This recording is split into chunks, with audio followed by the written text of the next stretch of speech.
wanna get it crunk in the club, crunk in the club, with a crunk in the club, crunk in the club, crunk in the club, crunk in the club, with a get it crunk with a couple hundred thugs.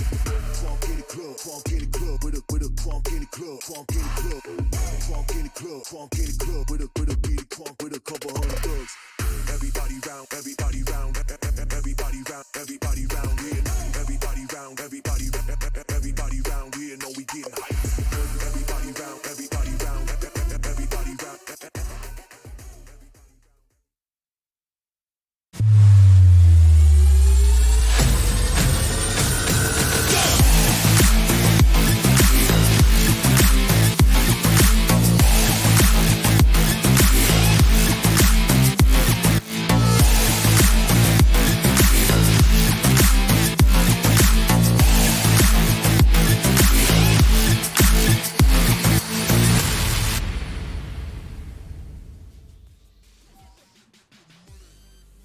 It's a very, very interesting evening to... Hello everyone, welcome to the VCT Game Changers Asia Pacific Series. This is Open 1, stage number 4. I'm Tash Bunny alongside Zia, and we are your casters for tonight. And of course, this is again the Valorant Game Changers APAC Series Open 4, and then of course with me is Tash Bunny at the moment, and of course I'm very much excited to see how things are gonna pan out later. In a bit, we will be letting you guys see the schedules for today's matches. And yeah, Tash Bunny, how are you? I'm fine, thank you. I'm super excited, and I'm mostly really excited because I'm getting to cast with you. But other than that, we have some really interesting matches, and I've casted a few of the matches for VCT Game Changers previously, and I'm really excited to say that these three teams I have actually never casted for tonight, which is going to be Thirst, Sovereign, as well as Nigma Galaxy. I've casted Orangutan, and right now I'm a big fan of theirs. So Thirsts, they're a very interesting team. So I personally don't know them yet, but what can you tell me about them? And in fact, actually, it is the same boat for me. The fact that I've also seen Thirst the first time in towards our Open, and actually all throughout the Open, this is the first time I've seen them, so they're very much new to me as well. And the only ones that I haven't casted with or haven't seen their names yet is basically with Thirst and Sovereign as well. Though in terms of, stats wise, I can say that they do have some distinctive strengths in some amount of maps, maybe in the likes of, Ascent or Breeze. And they kind of have a little bit of a good streak with Haven. But before anything else, Tash, we are going to look at the calendar of events that we have right here that is on your screen. So, of course, we do have the stage 1, which is the Open. We have gone through 3 Opens already, and we are now here into the playoffs of the Open 4, followed by the second stage, which is basically overtime here. Basically invited 3 qualified teams as well is going to be in here. On the third stage, we do have the APAC VCT Game Changers last chance. So this is basically the last chance of the teams to really prove their stuff in towards our series. And finally, we do have the final stage of the series, which is the VCT Game Changers Elite. Yeah, this is going to be super exciting. So for now, let's take a look at the prize pool, where right now we have a $5,000 prize pool going on. And the breakdown, I love what I really like about Game Changers is that every time we see new Game Changers, the prize pool just keeps increasing. And this is really exciting because it does make for a more sustainable and a more competitive ecosystem, especially for the female league here in the Game Changers. So for now, first place will be going home with a huge chunk of $1,500, second place with $1,200, third place with $800, fourth place with $600, fifth to sixth with $300, and finally 7th to 8th places will be going home with $150. Respectively. So again, it's not just about the prize pool, but and the bragging rights, but of course your spot for the stages is what the teams are aiming at. And here, what better way to flex your stuff with a game of Valorant here at the Game Changers. So right now we are going to look at the group stage teams that were able to register themselves here. And of course, if I'm not mistaken, this is all to Group P. So right now we are going to check these respective ones. We do see new faces. We do see the of course the veteran teams as well, who have been very much in the leaderboards. But right now I'm so excited to see, because again, we do share the same sentiments that both Thirsts Red and Sovereign are the newer faces of our play that managed to get to the playoffs, especially here in Open 4. So I'm excited on how their performances are going to be, and maybe one of them or even the other teams that are included in the playoffs right now could dethrone our current queens. And I think that's really exciting as well. From what I heard, X10 Crit didn't make it to this one. And it's going to be really exciting, because we know that X10 Crit is like one of those teams that will always make it at least to second place or third place. They want to try and beat the AECL. But this time around, they got knocked out by another team, which is just so shocking to hear. Either way, this is what I really like about Valorant, is just how competitive it can be. And on top of that, the first teams or players who really know how to adapt to not only the new changes, new agents, that they'll have the upper hand advantage. So for now, these are the playoffs teams. For Open 4, we have Alter Ego Celeste, we have Thirst Red, Brand Victress, SMG, Orangutan, Nigma Galaxy, Sovereign, as well as Aresta. So Aresta, Alter Ego Celeste, Orangutan, Brand Victress, SMG are the usual suspects. But the brand new teams here that just made it, they have a pretty interesting storyline, which I'm really excited to share later.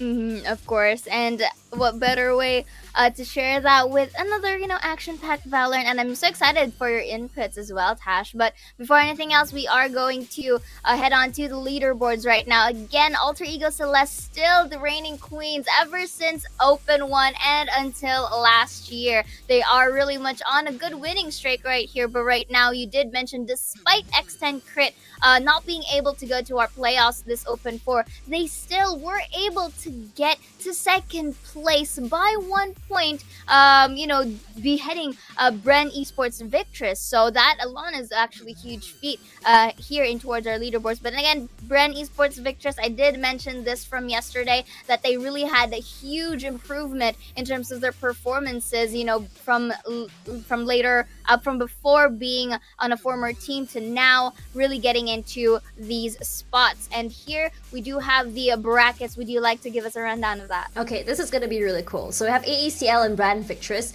which I really think is kind of like the goal for Brand Victress here, because I think this AECL is the team to beat. They are currently, I think they only lost one game so far, I believe. So they really want to go up there. But tonight, we're not going to be talking about that. We're going to be talking about a brand new team, at least one of the newer faces, which is Thirst versus Orangutan. That's going to be our first match for today. And then we're going to see Sovereign, a team from Malaysia and Singapore, versus Nigma Galaxy. So for now, for Thirst and Orangutan is a team that I closely follow. They're a team that really piqued my interest, because at first you don't really notice them, but you will know that they're a team that has a lot of fans. They have so many players who are just totally in love with the players or the team, and it makes it for a very interesting team to kind of like how to get to know. So this time around, if you remember from last stage, I believe, or is it last open? Last open. Yeah, last open. What made it interesting was that they had a ping buff. Rather, they flew all of their players to Singapore to get the best ping. So we saw a huge improvement on how they play. And I interviewed Sway, I believe, recently, and she said that they'll be regularly flying into Singapore just to train as well as to compete together. And I think that's a really good thing. Unfortunately, this time around, if I am not mistaken, I'm not sure if I'm up to date or not, I saw OG Mythica tweet out that she is not able to make it to Singapore because of her visa not being able to be renewed. So I can deduce, or rather kind of think that we won't be seeing her playing on the same server with her teammates tonight. However, Thirst Red, we have Afterglow, Dumpling, Ratatouille's, which is so cute, that name, Shabby, as well as Wee Wee. So these teams, I think they are forced to be reckoned with, because they're sort of, I wouldn't say they're like super new. Obviously they are very talented. They're teams that I wouldn't say super known, at least not as Thirst, but their players are definitely in there when it comes to the community. So it's going to be really exciting to kind of see how they fare against Orangutan, which are a team that is not only a force to be reckoned with, but also a team that really, really almost brought some of the biggest names here at Game Changers to their knees. And yes, and I do agree with you on this, because at least the three from the playoffs, Sovereign, Orangutan, and Thirst Red, they're quite new actually. But you mentioned earlier, for the likes of Orangutan, they are veteran players as well, but under a new name, a new team. And you also mentioned that of the ping buff, in which I was able to see this from time to time on my respective feed, that Japeeps and Gachao were able to go to Singapore to really boost up the performances, because again they were in this team for a reason. And I do agree with you on that. They do have some interesting stuff. I was able to cast their games just yesterday against SMG, if I remember correctly, during that time, and it was a very close fight between both sides of the team. And their scorelines are in the likes of 8-13, 11. Actually, there was one overtime as well. So you gotta have to say that Orangutan is not really a very easy target, as they have been having their own practices as well. And speaking of practices here, Tash, we are going to head on to the map selection that they have done. So here we do have Icebox as our first game that was chosen by Orangutan here, and the defending side will also be Orangutan, followed by Fracture here. This is going to be Thirst Red's choice of pick, and to the deciding map, if it's not going to be, if it goes to game number 3, we're going to have a Breeze. So what do you think is the pros and cons for the specific selection? So for Icebox, the Icebox is a map that I would say really, really rewards players who are aggressive, whether it be on defense or attack. It is a map that requires you to really not only play aggressive, but also learn to really take control of a lot of the map. Like, say, there's so many different ways to take B, for instance. You can go in from main, you can go under tube, through kitchen, on top of tube if you want to, or you can just go all the way to the back of site and take through snowman. So same goes for A as well. So the team that really, really knows how to take care of these so many different angles, or just hold, will be the team to make it. Now, if you look at the way Orangutan plays, especially as we have players like Casper, Kachao and Casper, who are main for duelists. They work so well for these kind of maps because it gives them such an edge when it comes to dueling power. But at the same time, we also have other players like maybe Mythica herself, who is just such a great controller in general, which I think can also give them that edge. Now for Thirst, I'm not too familiar on how they play, but looking at their stats here, this is going to be really, really interesting as well. As we look at Icebox, they like a Chamber, Jet, Sova, and Viper. So they have this very, I would say, it's a staple. Sova, Viper, Sage as well. So they pretty much already have everything they need for attack and defense. But if say that Orangutan plays the same way, that the more aggressive, I think they may be rewarded for it. But not having a Sage, as I was casting before, of VCT, Malaysia, and Singapore, really, really sets them back. So if I look at Orangutan's Icebox composition, it's also the same. So I wouldn't be seeing any double duelists, to be frank. But technically, Chamber is a duelist. I mean, for specifically Icebox, yes, course, it has been a staple, as you have mentioned earlier, in terms of their agent compositions, because again, the skill sets of the chamber highly complements a map such as Icebox, simply because Icebox is one of the bigger maps that we have here in the game. Absolutely. And of course, the sniping capabilities of a chamber is just there. The fact that you don't need to buy your sniper, basically, you just have to wait for chamber's ult, and then there you go. And the fact that you're already provided your very own sheriff at the very starts of the game, it also really helps out in how they're going to really balance out their economy all throughout our matches right now. So I do like what you've said earlier, and I do agree with you on your sentiments in terms of Orangutan having the upper advantage here on towards our map. Again, simply because Orangutan choosing this, it only means that they have the upper feet.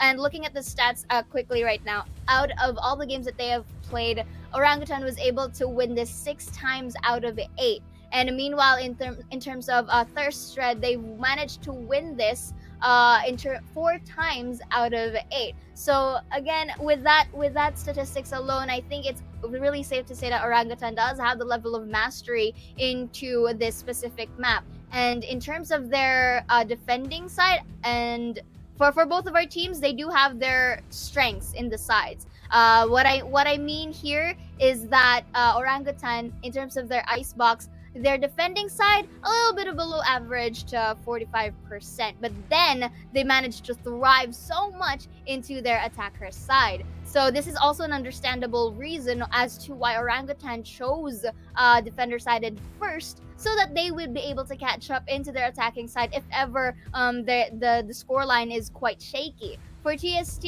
for Thirst, however, in terms of their defending side, it's quite actually good. Above average is like 55%. But then again, I worry quite a bit for Thirst right here, as they do have a bit of a below percentage of 41% in terms of their attacking rounds. But this is just an estimation right here, Tash, because anything can still happen here. Maybe in the likes of for both sides of the team, maybe they were able to master out the maps more. Maybe they were able to practice it out to really change these numbers that I have mentioned earlier. So in hindsight, what do you think could be the strength points, at least for either sides of the team here, Tash, for them to really get these scores into their favor?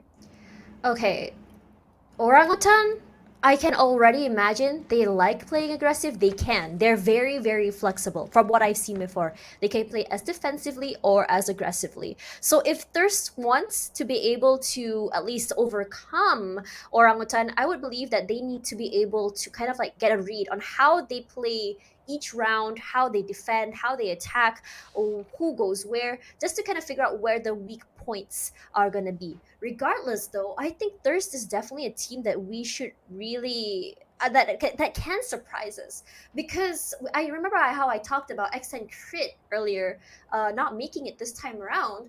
I just recently found out that Thirst was the team who brought them down in knockout stage during group stages, 2-1 to make it to the knockout stage rather. So X10 Crit is a team that a lot of the teams kind of like struggle with, same as AECL. So I think they may just surprise us, but at the same time, Orangutan is also a team that, even though they only just got together, they are one of the teams that I have seen the most improvement in such a short amount of time. We always talk about how team compositions, communication, chemistry between teammates, and usually it takes maybe around a few months for them to really, really gel. But for Team Orangutan, I think even since the second time they came into Game Changers, they were already pretty much a changed team.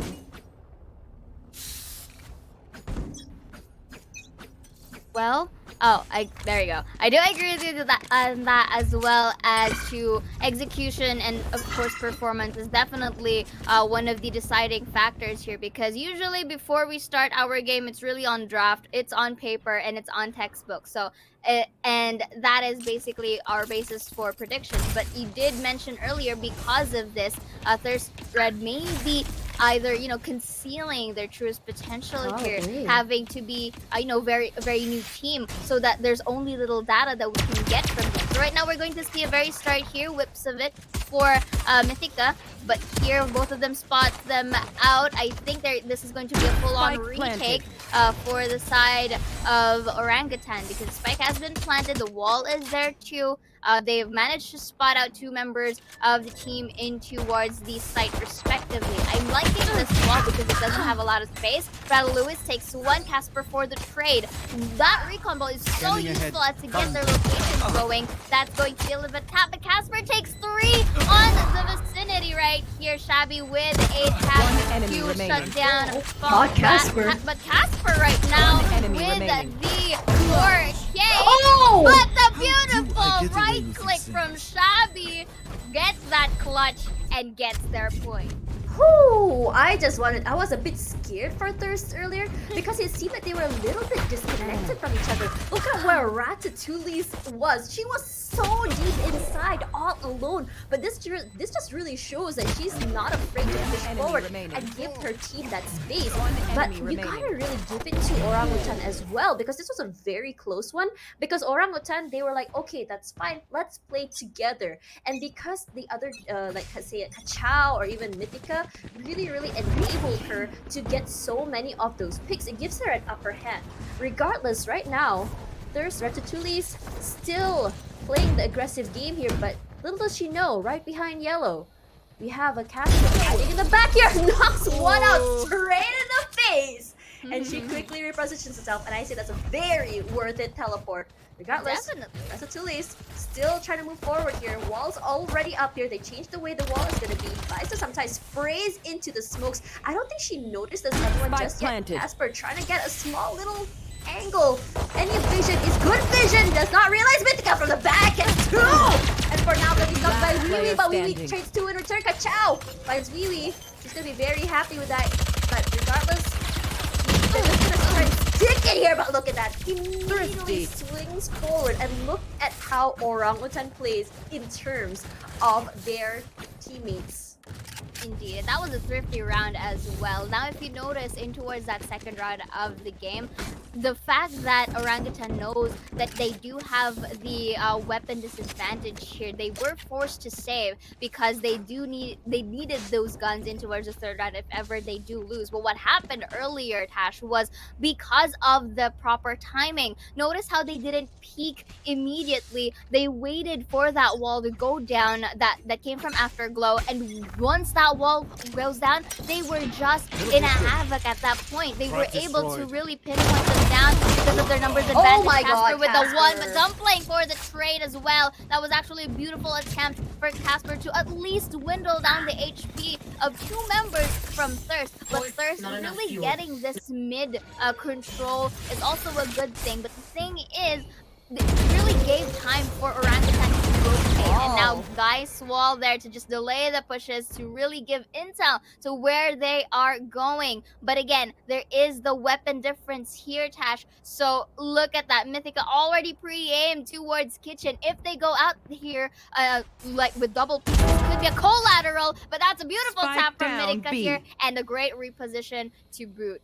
And here, right now, it's just Scanning all ahead. up to Wee and Afterglow player to make standing. things work, but it's not going to be as Mythica goes in for the above the nest Kitchen and just shoots from behind to get their second point. I have So survived well more done than by they them. ever It looked seen. like they had so much control of Kitchen. But looking at that again, Casper moving forward there, yes, she may have died, but the information they got was just Spike so good. remaining. And because everyone was just funneled into Kitchen, look at how the pincer sort of defense came in from the side of Orangutan. Their reaction to all of the information they got just makes it so good. It is indeed, and I feel like Thirst, because both of our teams already have their, necessary weapons, and for Orangutan, this is still the bonus weapon that they've managed to steal away from Thirst in the early phases of the game. And right now, Sway with the operator, you might want to be careful when peeking in those areas yeah. because Sway Yeah. has a very nice opping capabilities here, and you don't want to count out the chambers respectively as well. But right now, check checking here, I like the fact that Thirst kind of like goes slowly this time. Notice how they kind of toned down in terms of their pushes. Earlier they were trying to rush tube, but God, again, Sway. as I mentioned here, Sway on cue takes down Ratatouille's, and you did mention earlier, Tash, that Ratatouille's is also their duelist right now and supposed entry. So again, because of this, it's going to be a little bit tricky for Thirst to really enter a site because, you know, time is running. Time is running, but they're still playing default. Clearly, how Thirst played earlier wasn't really working out in terms of how they wanted to go inside, how they really wanted to take the site. Shabby has to reposition because of that recon. And look at how Orangutan is just waiting to react right now, but there's gonna be trade here from Sway. Sway's doing so well, jumping from the back, beautifully does that. But right now, jumping goes Spike down. down, Shabby mid. does find Casper. It's a 2-on-1 right now, Kachao and Sway. And this is very scary as Sway with the 3K in her pocket. As you mentioned before, you don't mess with the Sway on the off. Yes, sway really will make you sway, but still, the fact that the control of the entirety of B site, because notice they weren't able to enter in towards a certain site specifically. I feel like Thirst Red did plan a delayed push. Maybe they were just trying to create some amount of presence towards B and mid, just so that they can, you know, steadily You go want to in play? towards Let's A or play. creep it in there, just to attempt to get that plant down. But right now, looking at this, it forced Thirst again to save it Oh my here. God, All the Sway! more advantage, but yeah, look at this Sway with the one. Not gonna be another, but the wall is going to be placed down as well. This is a good time to reposition for the side of Orangutan, but then again, at what cost? They haven't planted the spike yet, and looking at Mythica just guarding the entrance of B long as well. So this is another potential snipe. Gonna miss it. Beautiful cloudburst as well to cover and conceal her location. Jumping, however, with the cover of a 3K before Dumpling can even take that tap, and it's only up to Dumpling with the Sheriff and the Dream. Misses the shot to get to Sway. I think I kind of cursed her for a bit there, but Sway still got the job done. I gotta say, I was really hoping that Thirst would make it kind of expensive at least, if they didn't make it. But they were going real fast. But Sway's off presence here really delayed what they were trying to do. They weren't able to push in. And if you noticed how Orangutan plays, they have a really great buddy system going on. You saw one person pushing out forward. There's always going to be someone either in the back or in another corner for the crossfire. It's just so great how these girls react and play with each other. It's just on another level. It's hard for Thirst to really react when you don't really know when another person is going to be pinstering you from. Indeed, and I like how the game sense is really going on here. They really like this operator to impose a threat, not just in one side alone, but in all of the sides. Oh, Notice wow. how Sway was in B, and then we go here at A, and Casper already ready to snipe her. That's one thing, not gonna be another as Ratatouille will be taking her down. But look at this as the rest goes.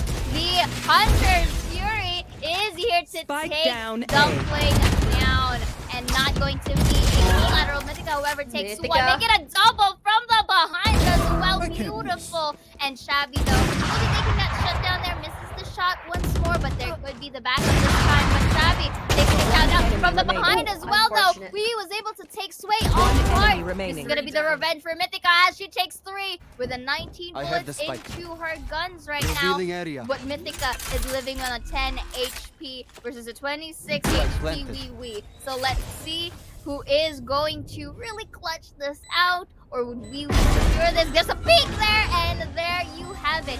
Wee says yes to the second point. They even got an upgrade there.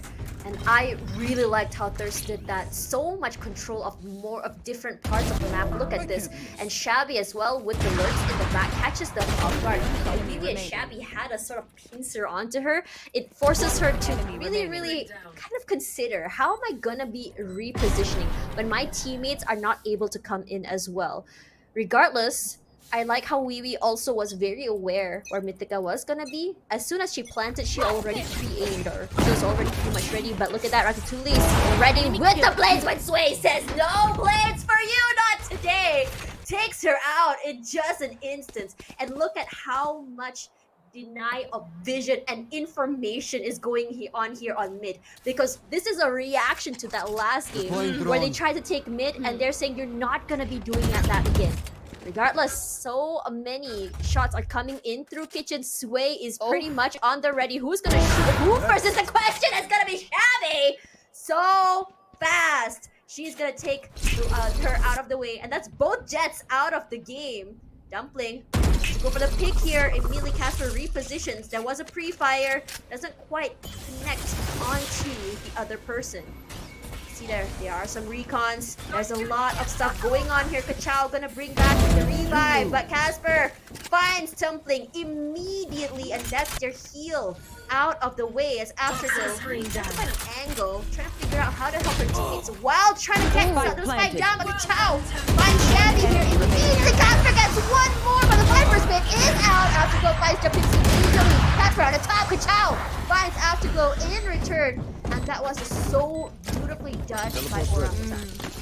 Synergy is the name of the game here for our ladies at the moment, because again, the amount of communication that they have been going on here and the intel that they have gathered just so that they can really sandwich out the members of Thirst. Here on this specific highlight from earlier, I can understand that there is a certain amount of disadvantage in under 2 because you won't be able to see up until you crouch, and Shabby just took advantage of that. And into the remaining parts of the game, you guys see how really patient or Orangutan was at in terms of really getting the retake done.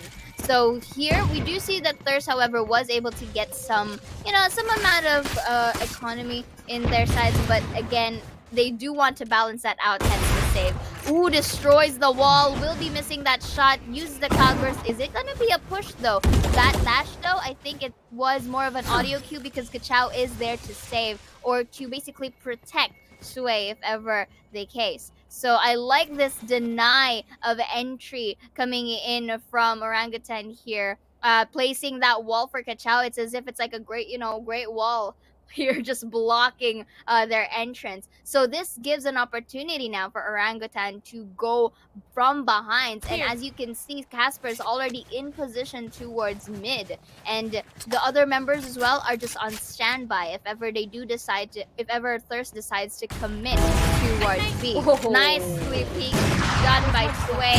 Takes the head of Shabby, and they have no choice but to go for the push. Kachao with the spray, getting Ratatouille down with a similar lineup once more, ladies. And here we do have it done. Kachao, however, will go and deny that plan, but Afterglow with one enemy remaining. Spots up the gun, Sway goes for the shot, denies the more members of Thirst, and Orangutan is just popping off right now, Tash for their 6th point. I really like how Orangutan played that just now.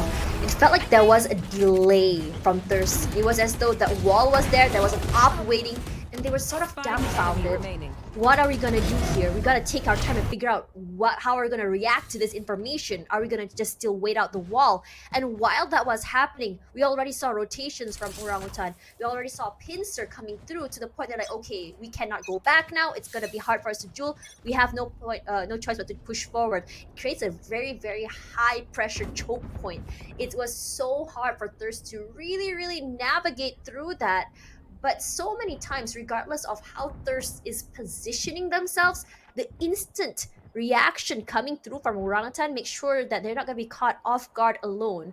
But look at this, really on the ready! Spray out some jewels coming here. But Casper gonna quickly reposition. You also hear the blades coming through. And Afterglow still making sure that no one is flanking in the back, and I really like that idea. They are very aware that Casper likes to do that, but they did not realize that Casper is back for round 2 as Sway Spike down A. immediately finds Dumpling. There's no more heals for you. Unfortunately, misses a second shot as Shabby immediately finds Jump, and Shabby gets 2, gets 3. Actually, put it in her pocket. 2 more for an ace. Can she get her? Casper from the back. quietly lurking. Right now through mid as well, we do have Mythica. They're trying to come in from two different angles, but Shabby, she's very, very aware as Casper does fight Wee. Shabby, 4K for you. Will she get a 530 HP left as Afterglow will seal it off? It's gonna be Thirst's turn this time around, 6-3. Indeed, and I like it how Thurs was just able to control the post plant situation here. So starting it off really going in. Shabby just really rotated her mouse like wildfire before being taken into, before really taking these taps to her favor. But right now for Thirst, it is looking good because they do have the guns this time. And for the side of Orangutan, they're still quite healthy in terms of economy since they were able to gather up as much points from previously. And for Thirst, I feel like they could do a similar performance as that. Only take note though, Orangutan is able to really read patterns. So I do want to see a bit of a difference in terms of how Thirst is going to take the site. So starting it off here on as if on cue, Mythica places a toxins there, destroying any potential firing range. So risky. Ratatouille spots out Kachao in a little bit of space in towards that wall. Mythica for the trade, however. And right now, this is going to be post-ban situation once again. Yes, they do have the luxury to not peek, but this is an opportunity for Orangutan to, basically double or maybe even triple the peak if deemed necessary. Both will detect the members of Casper. CST. Casper there for the catch. Dumpling takes one, make it another 4 Afterglow, but Mythica with the trade. Ooh, and as on cue, reading or that hearing. Oh my god! Afterglow just basically taps in that smoke as if on cue. Now regaining their 4th point now. Slowly catching up to Orangutan here. Oh, that was so well done by Afterglow. It looked like Orangutan had it in the bag. They were just not aware that Afterglow was playing inside the smoke. And she was very patient too. She just moved left to right, trying to figure out where exactly the bullets were coming from. Immediately takes down the smoke and just shoots out. Really loving that reaction time and how she's very creative. You want to with her play? utilities. Let's play. We talked about how some agents can be played selfishly. That's definitely one of those situations where I loved seeing those utils used. Regardless, we do hear the twin force. It is out. Nice Shabby. Shabby immediately has to give up her position. Going to be playing with her teammates here. Regardless, Smoke's under tube. They're going to be going straight mid. But look at that. Shabby immediately gets Casper. Ratatouille gets Mythica as well. That's 2 of the controllers out of the way. Kachao waiting. Immediately gets Ratatouille. Gets 2. Not quite enough for 3. Afterglow shuts it down. Tippins for the back. It's a 2-on-3. Very winnable. But it's very intimidating in terms of numbers. Have the site. Plants underneath hell. And looks like they're trying to figure out a play together. How they're going to be taking this 2-on-3. If they're able to isolate each member, it might be winnable. As for Japips, it's going to be hard. Immediately as she swings toward after Sierra, Shabby immediately finds Sway. Japips to the top side. Tries to get some information with the recon. They all know where she is and immediately reacts. 2 rounds in a row for Thirst. And now Orangutan has a last round in the half. Thirst's Red was able to identify a certain amount of footing into which they can really, walk on at the moment. So I'm really liking this pushes that they've been going all through. Then again, there's going to be a technical pause right here. So far, in terms of how Thirst is really playing along this map, they really like it whenever they double peak. They don't really want to have that peaks alone because they don't really want those deaths or those casualties in vain, in which I really like because notice how they were pushing along B long together as well as A. They were rushing. They were waiting for Ratatouille's to really get a space, to really get that space for them. And just recently on that previous round, notice again that they've used the middle side of our map twice already. The first one, not really much of a success, but the second one around, they didn't utilize the tubes. They utilized the middle to the path in towards a site, and I think that's really nice. There was a shutdown, however, from Orangutan getting 3, as far as I know, in the process. But then again, Orangutan was able to turn things around with their double peak advantage. And it here for the side of Orangutan, I feel like they toned down a bit in terms of how they are able to really anticipate where Thirst Thread are. And this is just heavily capitalized by Thirst at the moment. So this technical pause here is technically like a timeout, only it's not by the players. It also at least gives amount of a time for the others to think as well while the issues, being dealt with. That maybe what is the what's the next step, at least for Orangutan, to try and deny this push that requires them also double peaking without the cost of casualties. And for Thirst Red, how can they be able to maintain this said performance that they have, because they're slowly catching up towards Orangutan. One more point and that's set for our first half, Tash. It's as if we're gonna go back into a reset again. So knowing this types of factors, Tash, what do you think Orangutan has to do just so that they can one up Thirsts a bit? I think they're gonna have to reposition themselves, gotta figure out exactly, because if you saw just now, Casper, while she does get a lot of value, play aggressive at tube, I think Thirst has started to read that. If you saw just now, they pushed up, immediately saw her, she didn't get any value anymore because they were pretty much ready for her. When you think about it, usually after each technical pause, not technical pause, but a call or timeout rather for Orangutan, there's going to be a switch in how they play, and I really like seeing that switch because it really keeps the opposing team trying to feel like surprise, like okay, they're not doing the same thing anymore. How are we going to be? What kind of strat are we going to be seeing next from Orangutan? I think that's the question going through a lot of the viewer at home as well as our minds right now as well. Because just now we saw more of like Mythica holding B side with Sway, or sometimes we saw Sway on A. But for now, I don't think there's gonna be a change just yet. Recon is out. Julius is gonna get picked off rather.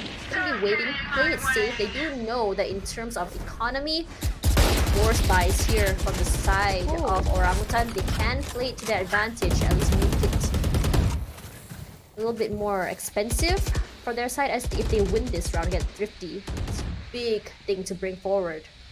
But look at how Orangutan plays. It's really hard to get early picks on Orangutan. The only player that's really peaking when you think about it is gonna be Sway and Casper. In a lot of situations, by the time you notice them, you're already knocked out. You are gonna be getting a trade, but you're gonna be seeing a reaction from the team. For now, looks like it's gonna be a fast move straight into A. Look how fast Ratatouille is already on the side. Gets one. That's gonna be Sway. For now, Kachao in the backside gonna be trading out, dumpling as well. No more heals. Headshot. Ratatouille gets 2. Beautifully done. Plant is still what's going on here as Casper thread the wall bang gets 2. What's that call at? I wasn't really aware. Last player standing. Mythica finds Shabby. Wee, the only person left. Spike not planted. Wee can make it at least to get a pick. She's running out of time. She has to make the plant happen here. 9 seconds to go. Push is coming forward. Immediately, Casper. 3K just like that. At least they got some plant. Indeed. And right now, Rank 10 was able to, as you mentioned, they repositioned. They were in a bit of a good composure in comparison with the last 2 rounds that they weren't able to win in towards our first half. But right now, just looking at the quick replay right here, so Ratatouille was actually pretty good in providing this space. The problem was there was no follow-up, and if you notice how Kachao and the gang were able to really get their stuffs going on there, and to finally, outnumber Wee from the final moments of the last round. So here we did mention earlier, Tash, that in terms of sides, we're coming into the attacker side of Orangutan, and they do have a very high percentage coming in to this next half. So what do you think, or what do you expect at least for Orangutan whenever they try to enter some sites? Is it going to be similar as Thirst, or what do you think do they have in mind? I think for Orangutan, their team, as I mentioned before, very flexible. They can play it slow, they can play it fast. I am expecting more fast sort of movements from them. The question is, how is Thirst going to react to those fast movements? Because when we see, in terms of how Orangutan takes a site, it's very, very dominating. Because immediately you go on a site, you're going to see Sway go in. And the follow-up, as you mentioned from Thirst just now, a little bit of a disconnect between the other members and Ratatouille's. Regardless of that, when we look at the other side of, in contrast, when you look at the side of Orangutan, the follow-ups are a lot more snap, you know? It's always that way for Orangutan. And on top of that, despite the fact that Mythica is not in Singapore, well, I think she's not, she's playing very well.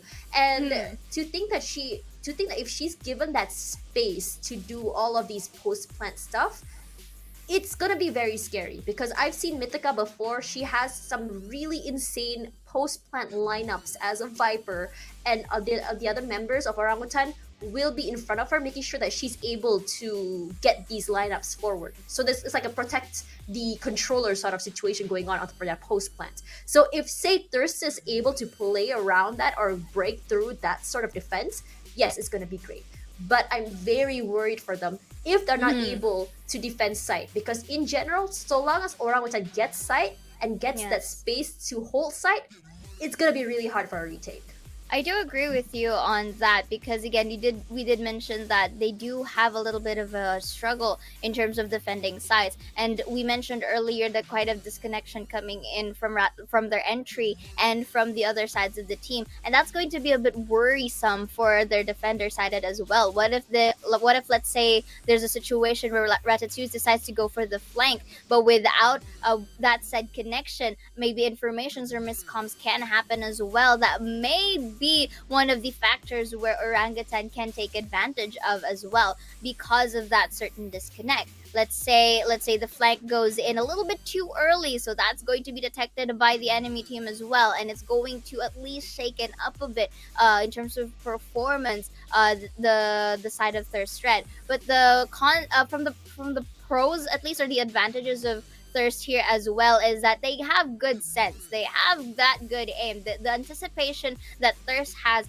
they can also thrive on that, because notice earlier how Shabby was able to take one in front of mid, then slowly, quickly turns behind rafters to take Kachao down. With that amount of anticipation and game sense, I think they can thrive on it, at least for the side of Thirst, because they, with that amount of communication, or with that amount of information, it really can go so far. The question is, will they be able to do it though? Because Orangutan, you did mention it was a very fast, response rate, and their follow-ups is, really keeping them alive and well for the side of Orangutan here, and they're very much experienced as well. And you did also mention Mythica, despite not being present at Singapore or with her comrades, she's still able to pop off right now. That recon bolt though, to start this pistol round,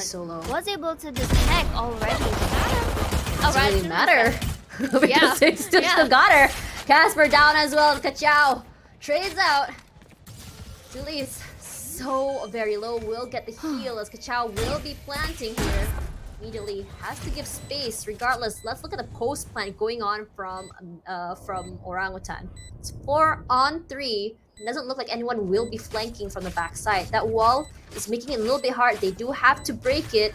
This does buy some time. Gives them a lot of information. Behind yellow, Shabby pretty much ready for the pre-aims. Look at Japip so low. Unfortunately, Shabby is gonna miss that. Another wall comes up here, and look at that wall used to just stick it right now. They already got two. They have to push forward. Kachao moving forward. Will she be able to get it? Kachao! It's not gonna be able to just quickly do it, as Shabby finds one, including Dumpling. a round well done for them. And that wall, and I love how they used it. And that's the advantage of holding onto your wall for a post-plant retake. It's especially on gun round, that wall gives you so much value because breaking that wall is really hard early. It is really time consuming as well, and forced out the members of Orangutan to just really push, and it kind of broke their formation right here. And I will agree with you as well by keeping this wall alive into post plant. Although Kachao will be, Dumpling rather, will be detected by that said wall. Because they know that they have the weapon advantage, they will be taking. Oh my god, the firing range! Not a good way to play it out, peeking one by one. You know that you have the advantage, so might as well peek with your other members here. And Dumpling just takes 3 in the process. Casper tries to jiggle peek from the side, but then again, we'll be taking 1 for Shabby to completely clean it up. This is now already tied between Orangutan right here, and you know what? It's still not yet neglecting the capabilities of Orangutan, because now they do have the guns to work with here and a bonus one for the likes of Thirst. So let's see if they are able to steal a point from them. Yeah, when you look at Orangutan right now, ooh, full rifles, every one of them. And this is where it gets, as you mentioned before, this is where it gets really scary. Because when Orangutan gets the guns and advantage, they will definitely run away with it. But let's see if at least Team Thirst can make it hard for them to hold on to their guns.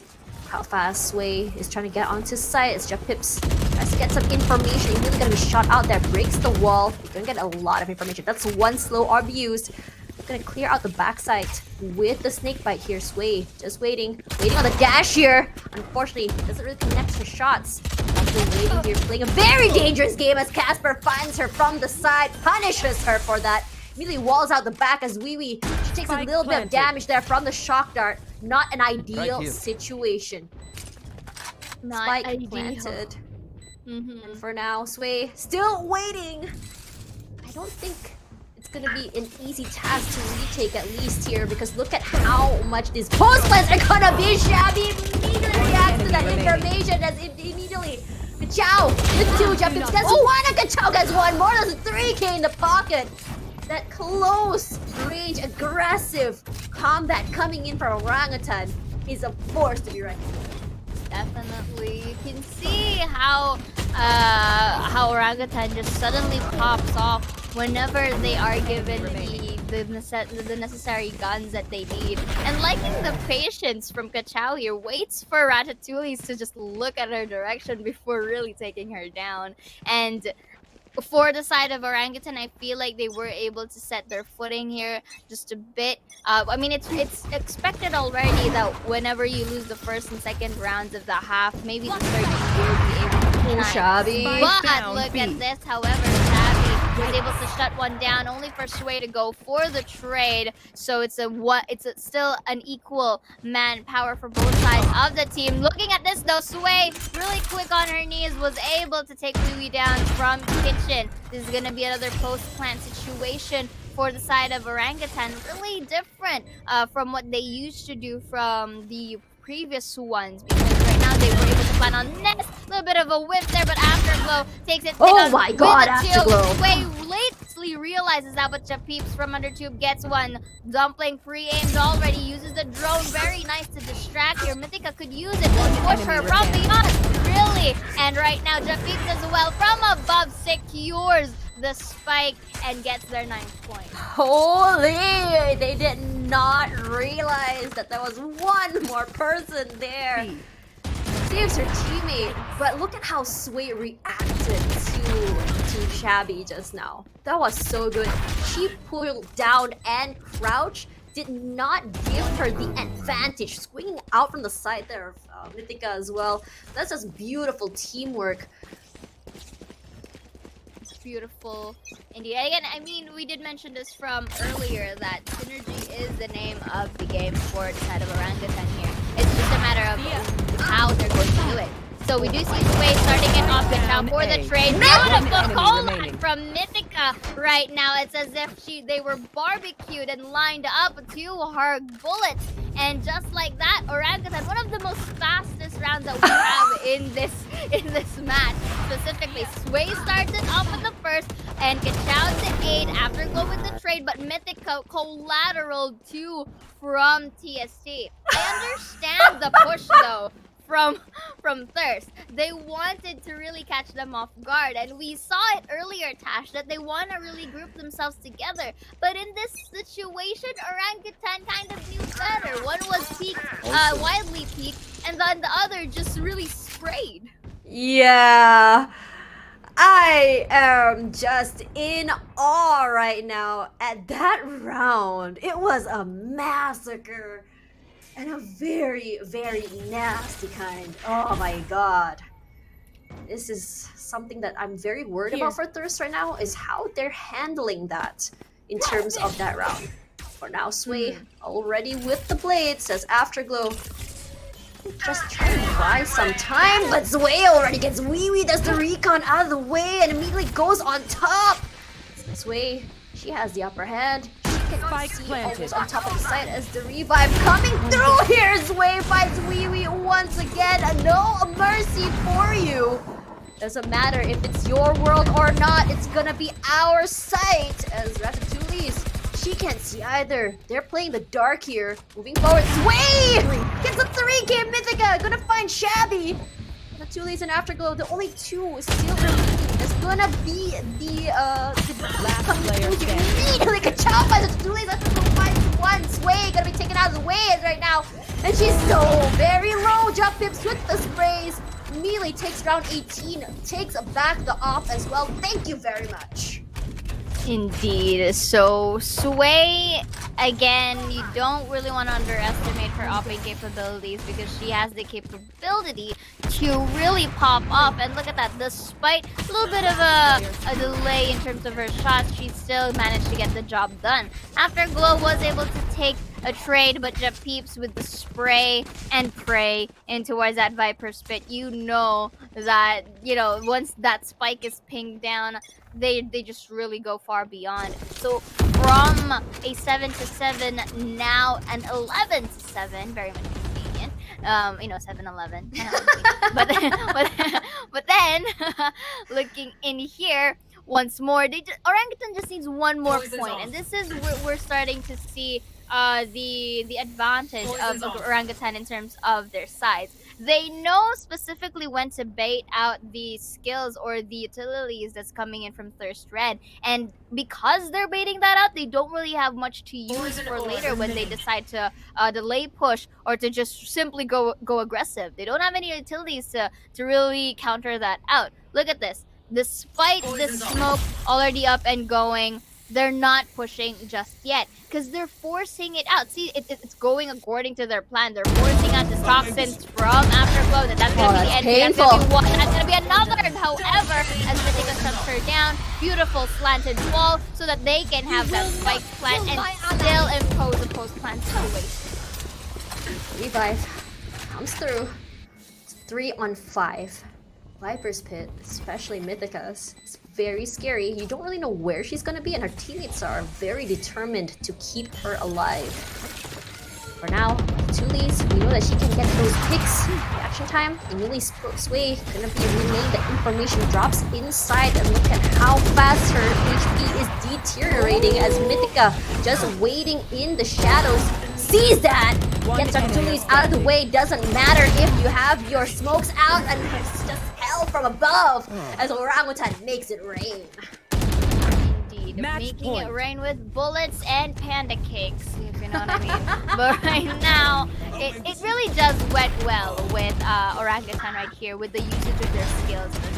First thing that they gotta consider is the wall coming in from Kachao. You have to take your time in destroying that as well. second, the more you stay into the Viper's Pit, you get decayed in terms of your armor and basically your health as HP. well. Because of that, it's just all the more advantageous for Orangutan to just push you into that Viper's Pit. The third thing that you have to consider is that we have Mythica with her toxins. Not just Mythica alone, you have the slow coming in from Kachao, you also have Japeeps with the shock darts. So even if they're not in the position, they just have to ping the spike, and all of these utilities can be used against you. And it's not going to be a good situation for Thirst simply because their HP and armor is decayed. And until they kill off Mythica, but Mythica, knowing better, she just places herself in a safe area and just getting ready for that lineup. And here, with this match point, a timeout from Thirst, maybe thinking the likes of any tactics that they can use here. Because if you look right now, Tash, there's a bit of an economic disparity going on here. I'm seeing them use bulldogs. I'm seeing one with the Vandal, and Ratatouille's, I assume that she's going to have a Blade Storm by. And when I mean why that, is just basically use her ult, and just That's get a high weapon risk. whenever she just gets one from the enemy. This is a dangerous game. Dumpling is playing. She does have the peak advantage, but it doesn't really matter. First contact is important. Casper says, this is why I'm called Casper. He's silent as a ghost. Look at A. Ray gives away her position. Spike planted. Immediately, there's also going to be the Hunter's Fury popped out. Ratatouille's gonna have to wait as her teammates rotate just to play with her, just to be able to not be isolated. But here comes another Hunter's Fury. We also hear the Tour de Force. This is a very scary situation. Sway also has the op. Walls are ready here as well. Ratatouille's trying to get that. Gets one, gets two. Shabby gets Japeeps. Casper trades one out, but gets three. Shabby will shut it down. Wee Wee and Sway. Shabby is also very low. Sway not able to do anything. She tries to stay alive. Trying to bring that off forward to next round. That was a bit of actually a sticky situation for Thirst right there. The only thing that that really kept it going was the intel, to say the least. Because right now we do see a very nice open for Casper, but then again, Ratatouille was able to really shift her spray or her blade storms from the lower ground to the upper one, if you noticed from earlier. So that was very smooth. It was very clean. But then again, at least for the side of Orangutan, this is the advantage of them having more points. It gives them more, like a certain amount of rounds to give away from Thirst. I just do worry a bit that if they do keep giving away these rounds, it may go for a overtime. But Sway here not gonna let that happen, as she gets the first blood already, and really takes Afterglow down. They know. So there's gonna be the recon ball detecting one in that area, baiting them out because they're gonna really take two from Orangutan right here. Spike is down, but with that, the Cloudburst conceals her identity and actually gets it won. So right now it's a 3 versus 3. Both members of Thirst are quite injured already, and I feel like this could go and call for a rotate, or maybe delay their push here just so that they can have the impression that they're going in towards B. Then again, right now, Tash, this is getting a bit more intense. This is here. smart. Oh, this is so smart. I know. Look at that. Thirst had already rotated out of the way, leaving them some space here. Japeeps from the side. Plant is coming through. She's waiting. Does get Wee Wee. Suddenly, Ratatouille is from the side there. Finds Sway. It's gonna be 2-on-2. Ratatouille does get 2. Mythica will fire Ratatouille in return. 1-on-1. Mythica and Dumpling. She goes up. Tries to get some information from the backside here. They're just missing each other. It's a ring around the rosy situation as they play for time.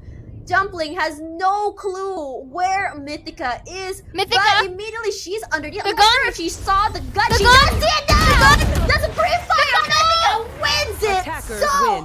unfortunate that she whiffs that. Regardless, Orangutan gonna be taking the first point. first point for our best of 3 series right now, Tasha. That was very interesting to end our match.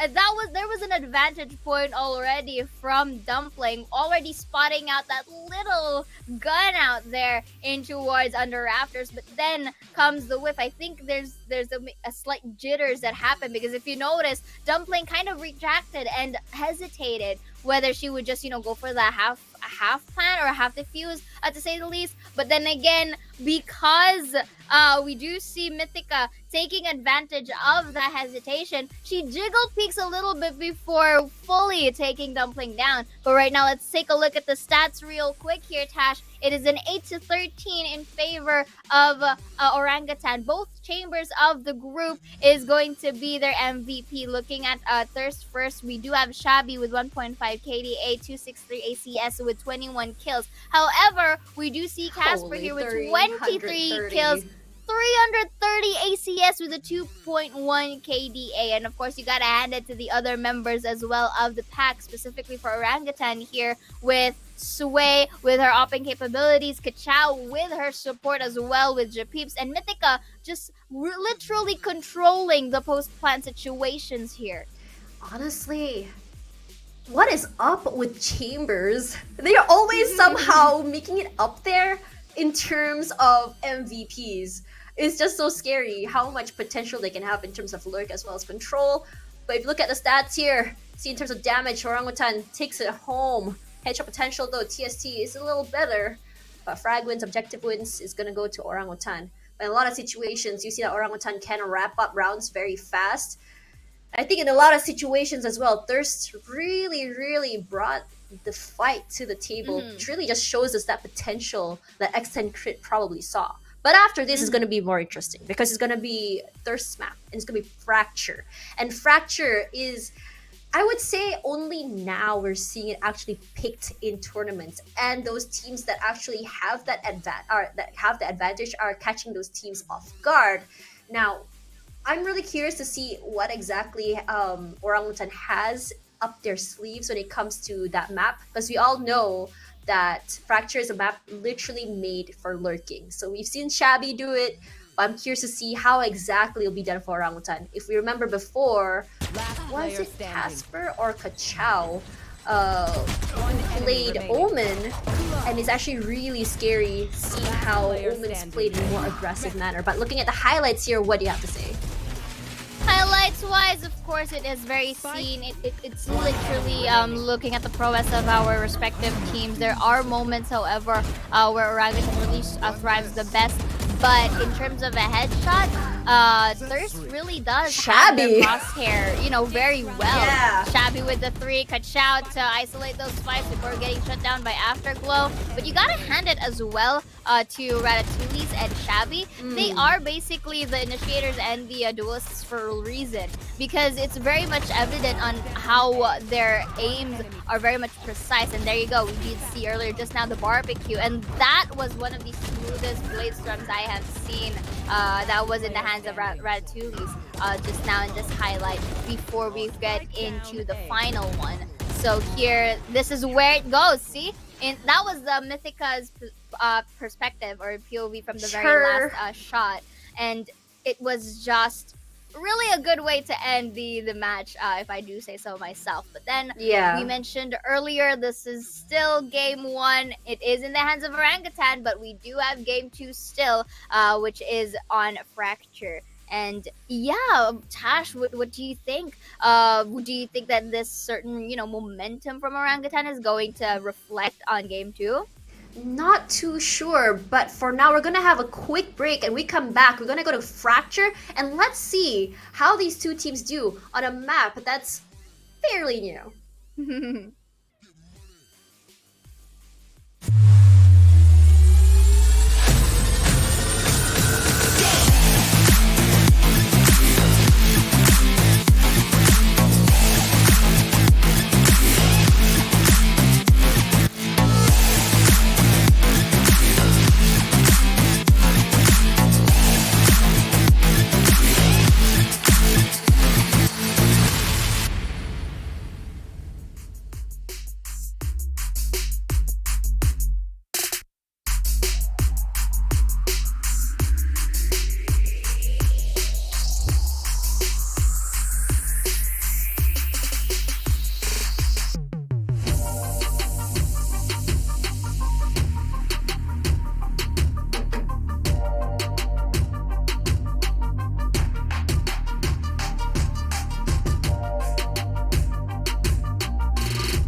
Queens of the Jungles won game number 1 here earlier in towards our first match of the best of 3 series here at the Valorant Game Changers Asia Pacific Series Open 4. We will be your casters for tonight's cast. My name is Zaya, and with me is Tash Bunny. So earlier, the Queens of the Jungle were able to win out game 1 with a 8-13 scoreline, but the Vampiric Thirsty ladies as well, who is out for blood and game number 3 to force it out. But first and foremost, before going into game number 3, we will see though if we are going to come up there, as game number 2 is already in Fracture, as we do have into our map veto right now. So this is the pick of Thirst Red. You mentioned earlier as well, Tash, that in terms of this map, it's quite new as well here, and it also does speak statistic-wise for both sides of our teams.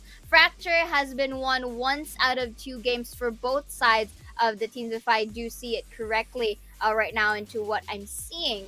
And for the sides of the likes of Thirst, their attacking side, again, not so much in correspondence with their defending side. With Orangutan, however, despite only winning their Fracture map only once, it's quite a bit of a balanced state here. This time it's a bit of an opposite. It's their defender side that are quite iffy, but they do have a very good attacking side. So with these stats alone, it's quite safe to say that Orangutan is very much aggressive, or they really do know their stuff in terms of the attacker's side. For Thirst, however, Tash, what do you think?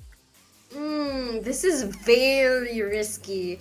I mean, stats-wise, when you look at numbers on paper, it's very scary for attack side from the side of Thirst. So if you want to ask me to deduce based on numbers, it's most likely that what they want to do is that they're trying to win as many defense round as possible and at least get 4 perhaps for on attack. But if you look at the numbers from Orangutan, it's a lot better, but you have to remember as well, in terms of ability usage, which I believe is something that is very crucial from the side for Fracture, it's still looking a little better for the side of Orangutan. So I'm not too sure what exactly Thirst has in mind. Perhaps they have something they have planned already. Perhaps they had a particular strat that they know is unshakable. Yes, it can catch them off guard. After all, when you think about Fracture, you think about a lot of angles to clear, a lot of lurks, and a lot of catching people off guard. So maybe, just maybe, Thirst might be showing us something very interesting. So as we look at the agent composition here, I'm not surprised that we're seeing a Breach or even a Brimstone, because Brimstone, the orbital strike, can take up so much space, and it's really hard to get out of, especially in those small areas. When you look at Kachao, we know that Kachao on Raze is terrifying. The pain shells are going to clear so many different angles, and because so many areas are very small, it gives so much advantage to getting the showstopper as well. Now, when we look at the side of... Oh, sorry, that's Thirsts? Oh no, that's Orangutan. Sorry, for the side of Thirst, we're gonna see Vivi on stage again, and Shabby still playing the Chamber. Chamber is great because you are gonna be getting that trademark just to stop those lurks, but you only are getting one. So it might be a different story altogether, but it looks like it's an almost mirror match. Almost. With the Choose your difference agent. of the stage right here. What's Mythica going to choose? And Mythica, probably the likes of KO as well. Because I feel like the battle plan here for the side of Orangutan, they're going to make this, or they're going to make Sway as a duelist. Because you did see earlier, Sway is very much known for her duelist prowess, and her using Chamber, I really do like it, because one in the likes of Fracture, you know guys, it's really Fracture. The only reason why it's Icebox right now is because this game didn't really quite move on yet from our game number 1. So they're having the withdrawal syndrome, you know what I mean? Game but 1 right was now, good.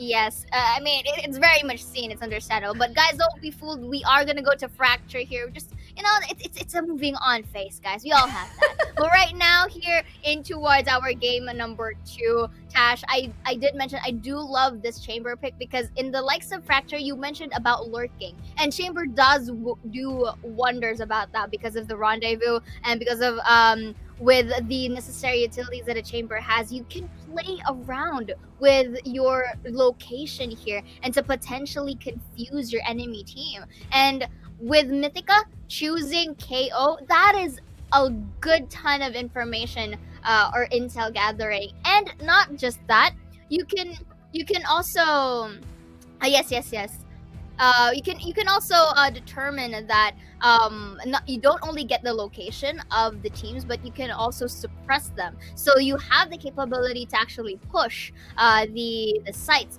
very well. And I did mention earlier, guys, it's a moving on phase from what you see on your screens. Earlier it was Icebox, but right now you do see the the screen already moved on. Very happy into game number 2 right now. And we're proceeding to Fracture once again.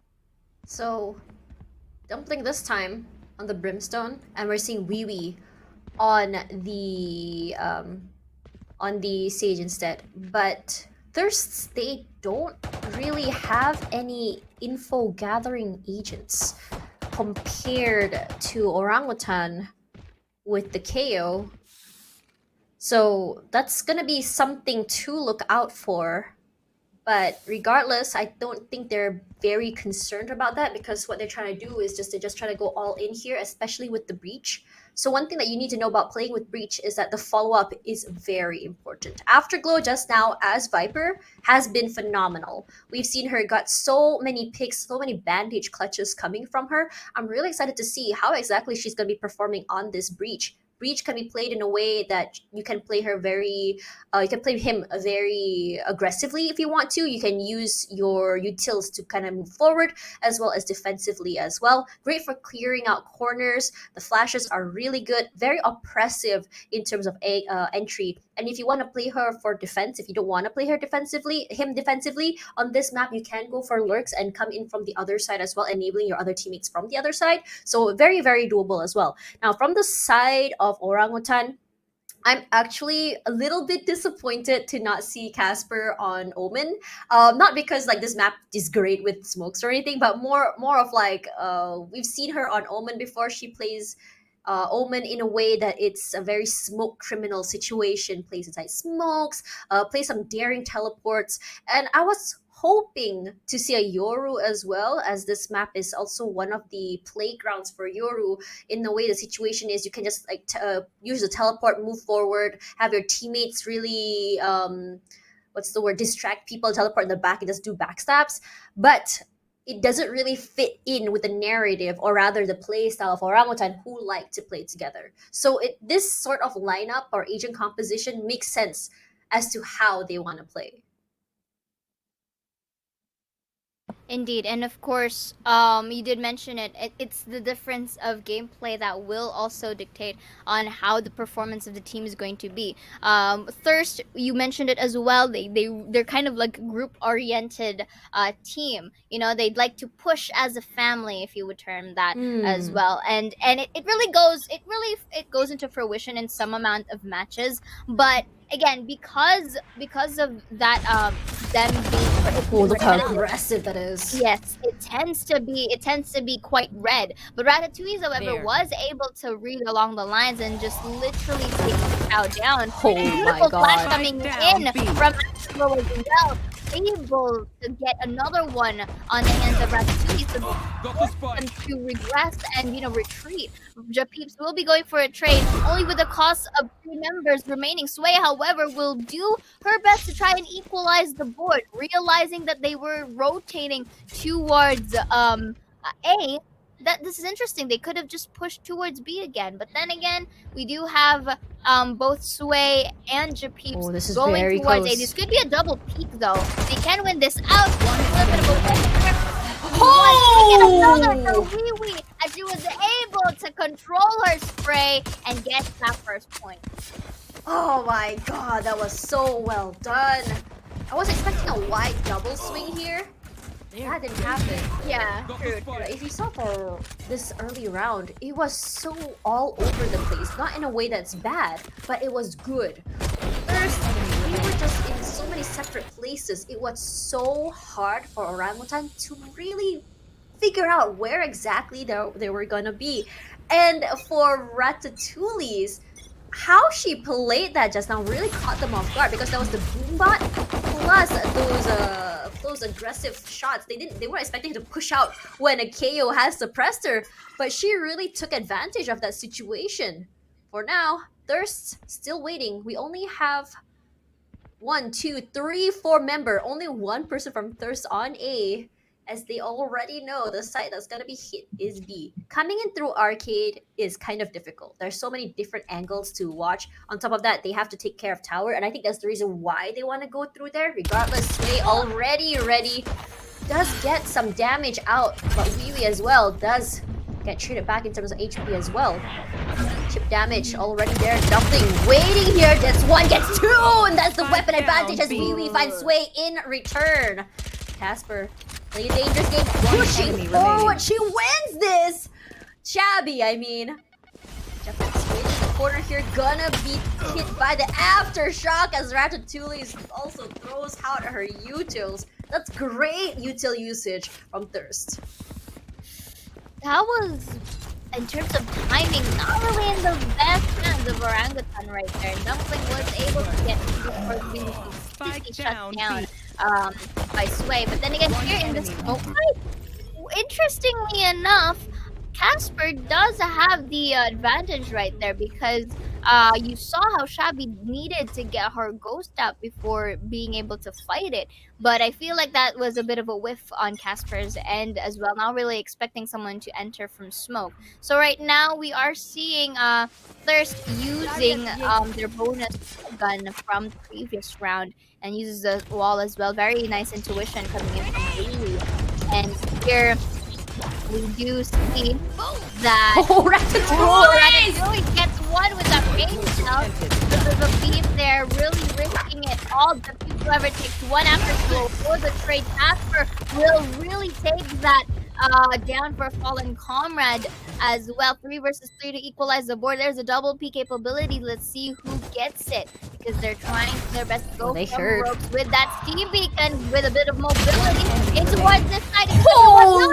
Comrade coming in from both the Peeps and Casper, or Sway rather. But then again, they managed to take that job done.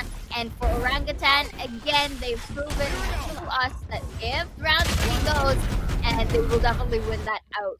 That was beautifully done. How they angled themselves there. It was a close corner and wide. It's really, really hard to clear both angles at the same time. It was honestly a firing range. It was scary. Orangutan finally gets one round as finally the economy equalizes for both teams. And for now, Knife comes out here with the suppress, does not find anyone. As they're playing the very, very patient waiting game here. Shots are out. Mythica gonna be shot out first. Casper trade opportunities as well as Casper. Trade on trades will be the name of the game here. Both mollies as well thrown out. Spraying into the smoke. Casper not connecting any shots as they gonna be planting in the corner here. 1, 2, 3 people pushing up onto ropes. Trying to make sure if they can catch anyone off guard in terms of rotations right now. But look at that Shabby with the op. Very terrifying. Finds Casper. It's just waiting immediately. They use the aftershock just to clear by some time. They didn't know there's coming one coming through. Shabby still gets one. Sway trades out. It's gonna be Sway all alone. 1-on-2 situation here. Slows are out. Dumpling immediately hits Sway. It's an op too. Thank you. Liking it how Thirst is already very much fortified with their decision makings this time. If you saw it in the likes of the Icebox game from earlier, there were slight hesitations, but right now they're slowly really firming their guard right here, and they're not hesitating to, you know, really get someone to be sacrificed just so for the sake of them refragging in return. So again, also you have to consider how Thirst also positions themselves whenever they do have their retakes done. Notice how, let's say, whenever Orangutan goes for a rush push, there's only 1 or 2 people being greeted by them, and the other 3 remaining goes for the retake, and successfully getting those collaterals done to boot. Right now, however, Orangutan has a very interesting way of pushing sites. They're kind of persistent going into arcade here and tower into the site, and this is interesting because it's not your usual play. It's not something that usual teams would do. Well, some would actually go into like B main, really go aggressive, or A main. But right now, using the behind sides of our area is quite interesting to see as well. So here they're slowly creeping in underward. Maybe they're just trying to create some amount of presence, which I very like, because in this sort of time, Thirst tends to really push through. But looking at this though, Shabby prepared. That's gonna be one, and then uses the teleport for the other. But I'm not sure if Shabby was able to spot out the other members of Orangutan here. So they're just not neglecting, 30 the seconds left. presence of others into the fight. That's gonna be one. Will detect nice retreat coming in. That's going to be the paint chance for Ratatouille. At least they already know Oh. Oh, that's gonna be the showstopper. Let's see if Ratatouille gets one in the process. Might just Running spot out out of the arm. Not going to have 10 a seconds casualty, left. however, and with only 9 seconds to spare, the spike has been planted.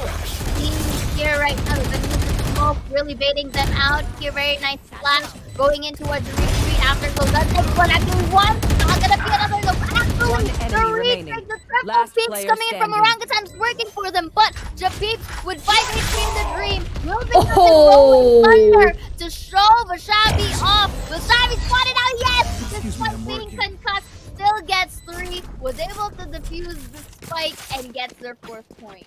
Oh, there's so many rounds where it comes very, very close. In that situation, it could have gone to anyone. And right now, turntables so different. But I really gotta give that round to Shabby. Shabby is really in that situation. We talked about how Afterglow was the One bandage enemy person for last game. Look at this. Even concussed, that pre-aim, that, how do I say it, that trigger discipline is what gave her that upper hand. Let's play. So for now, Tour de Force is out. Shabby not gonna have it anymore as she is suppressed by some time. She does have the op, still able to use it. Meanwhile, Sway waiting, as well as tumbling as well. Just waiting for time. Not gonna peek here, especially if you know Sway on op is not someone you want to peek, not someone you want to ego peek rather. Just wait and buy for time. Sway still trying to catch anyone trying to play on the lurk. If you look at the other members here, there's only 2 people on B and on 3 people on A. So if, say, Orangutan can get onto site fast, take out the 2 people, and just prepare for that post-plant situation, it would be good. Kachao takes up so much space already. Wee does find Mythica. Mythica finds something. Is the situation that happens over and over again. Tails all the time. Trade on trade between the 2 teams on Fracture. For now, Sway is still waiting. Still gonna be able to get away with 1 despite so many bullets coming her way here. Here comes Rolling Thunder coming through. And look at that orbital strike as well. Ratatouille tries to get on top, not quite able to. Pushing forward, Sway in position again. Unfortunately, whiffs that, gets it a second time as Casper trades out with Afterglow.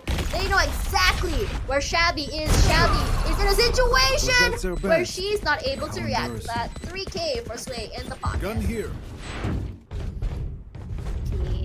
So every Gun here. that intense action coming in for both sides of the team, and okay, Orangutans, they kind of know, or we are starting to see their plans try to really shine. But then again, at the same time, I feel like it's just them having a little bit of a struggle in terms of entering the sites completely, and for their post plans, I feel like there's a drift between how they're going to position themselves and the spike in general, because you mentioned there's just so much angles to consider, especially in ace in both sides, to say the least. And the fact that the positioning is quite and crossfire positions as well is quite um not really difficult, but more of a challenge, simply because the other teams, or specifically for Thirst, because they do have a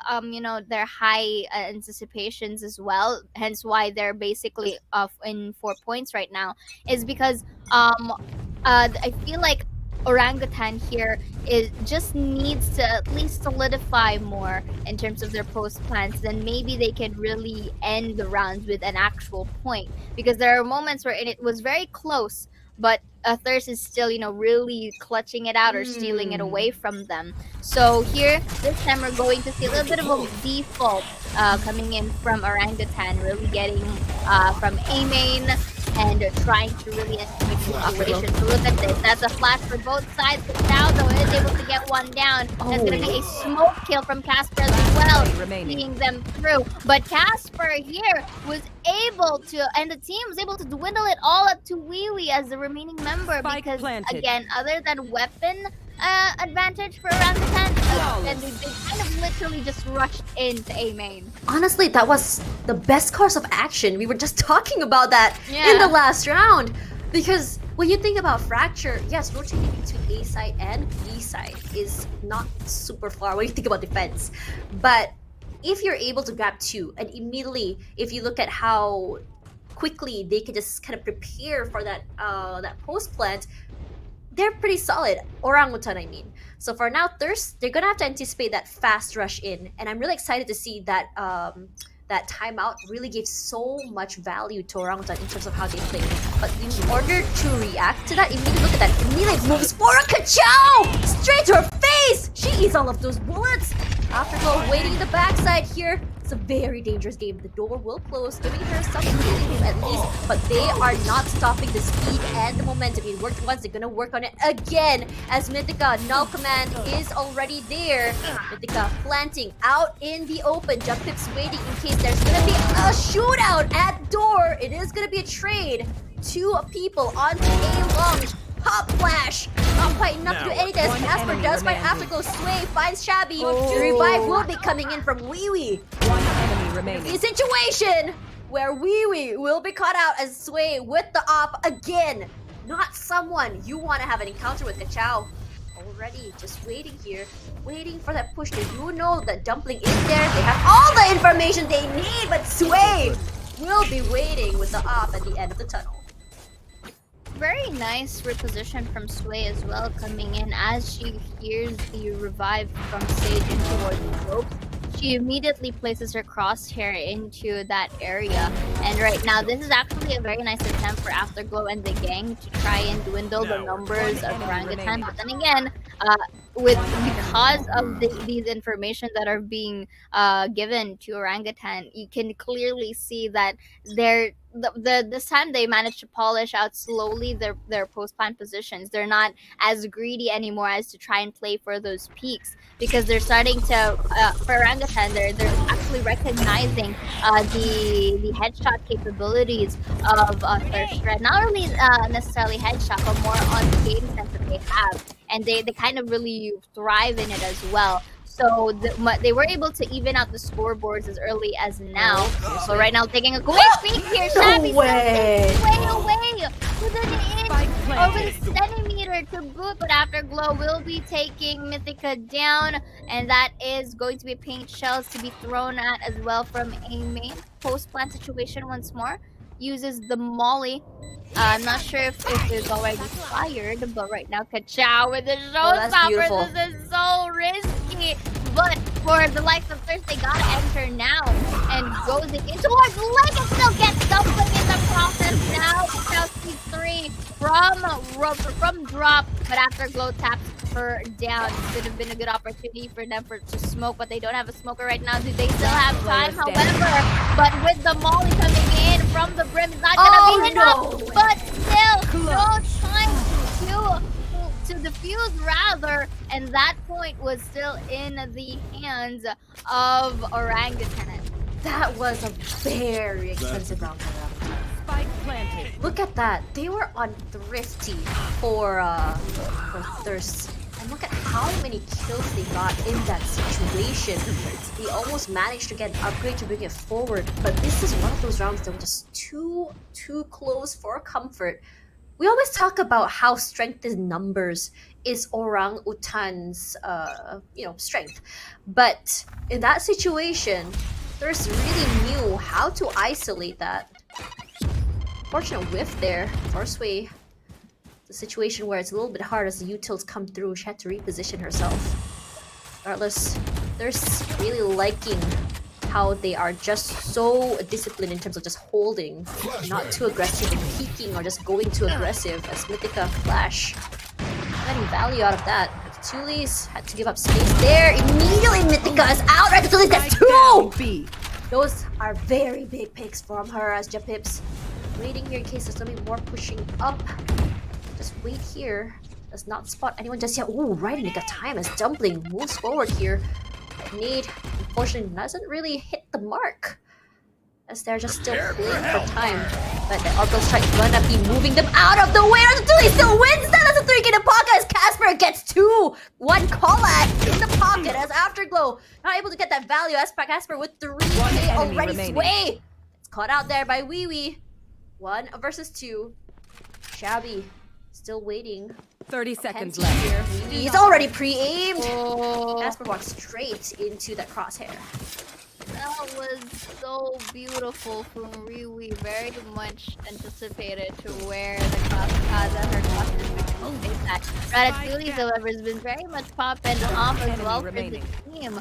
Really getting that 2K that's very 30 much seconds beneficial to really have the man advantage. And just like that, Wee Wee was there for the cleanup and again to even out our scoreboards once again. So close between these two teams. Just really shows that Thirst knew exactly what they were doing when they chose this map. On the other hand, I'm really curious to see how Thirst plays on attack. But for now, Shabby getting the big value as Kachao picked off there by the op. Mythica leads to charge sway. It's gonna get, unfortunately, not getting that Ratatouille, but there was still the sounds of the Rolling Thunder as well. I was a bit worried there. Now Sway still unhappy. She's on the chase on the hunt as Afterglow does get Mythica. That's 2 versus 5 situation there. Flash does come out. Jump still awaiting here. Molly gonna clear out some area. Rolling Thunder coming back through immediately. Dumpling gonna push forward here, playing the smokes. Tulis with the Showstopper doesn't get that value. There is gonna be the stick coming through, and it's still a situation where it's very ideal for Thirsts. And just like that, Flawless. Thirst was able to, really go online here. Last And round this before the is switch. also the interesting fact of having this fracture map. Both have similar stats. Both have similar conditions in terms of their win-lose right in here in this map. So there is this certain amount of mystery for both sides of the team. We can actually not know for sure who gets to have that advantage or who gets to have that momentum going, because right now it's very much, we're like in a seesaw at the moment, and it's very much in equal terms. You want to One play? goes up Let's and play. one goes down and vice Through the versa. force. So right here, Casper waiting for the moment to strike, take one, not gonna be another, as she didn't see Afterglow in that process. So it still goes back to a 4v2 situation. Oh, Strike Mythica down, wins it attacker a bit, spawn. and Afterglow just takes advantage of that despite the odds, and Kachao from underneath. I'm not sure if she was able to spot out who was that? Afterglow in the process, but still taking a little bit of a quick and slow peek from the main. They're quite scattered, to say the least, but look at the Sway. Just very brave from drop and was able to take one down to make it a 2 versus 3 now. So they do.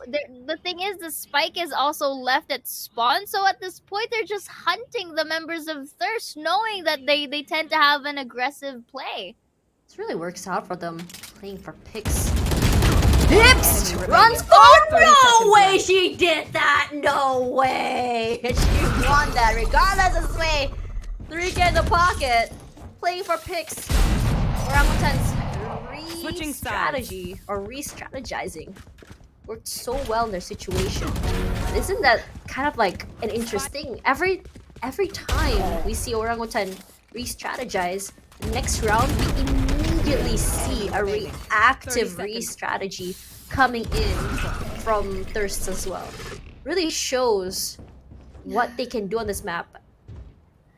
Japeeps, if you can hear me, I have a message for you. Why do you have to do a similar stance as me into that moment? Why do you have to literally press W, spray, and pray? Why do you have to do that? But you know what? I would congratulate you because it worked out for you in towards that map. So looking at this in towards the first half of this second game, right?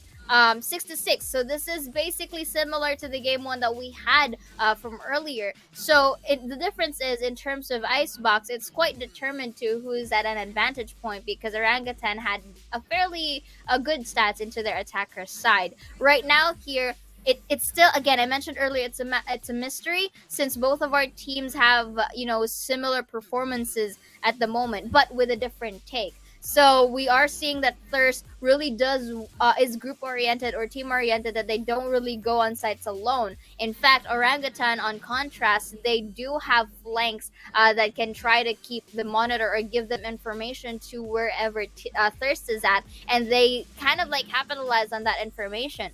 But there are some moments in where both of our teams kind of have their whiffing moments as well, and that kind of really turns the tables around for both. And the interesting part, however, here is still, I would like to really commend a Thirst for having their anticipation going on. You already noticed from the highlights from earlier or from the games earlier that their crosshair placements are very much in a position wherein they're expected to see the members of Orangutan, and just surprisingly it's there and they just have to shoot for the taking. Orangutan, however, they're still in a very quick pace in terms of their post-plan situations or in terms of them basically going into or responding to the aids of their fallen comrades. The only problem here that I'm seeing, at least for the side of Orangutan, is that they're quite dependent or reliant with the utilities, specifically with the ultimates. It's quite worrying some for me because it's going to take a lot of stacks before these ultimates come up. So they have to create a strategy wherein they don't necessarily need to depend on them alone.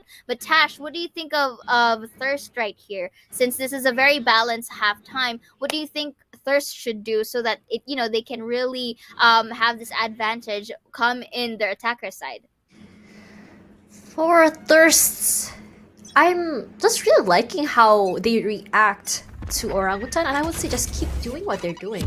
The reaction coming from them has been really working out in their favor. So long as I can read the patterns, just really catch them off guard, it will work. But for now, my god, Sway tried to play aggressive there.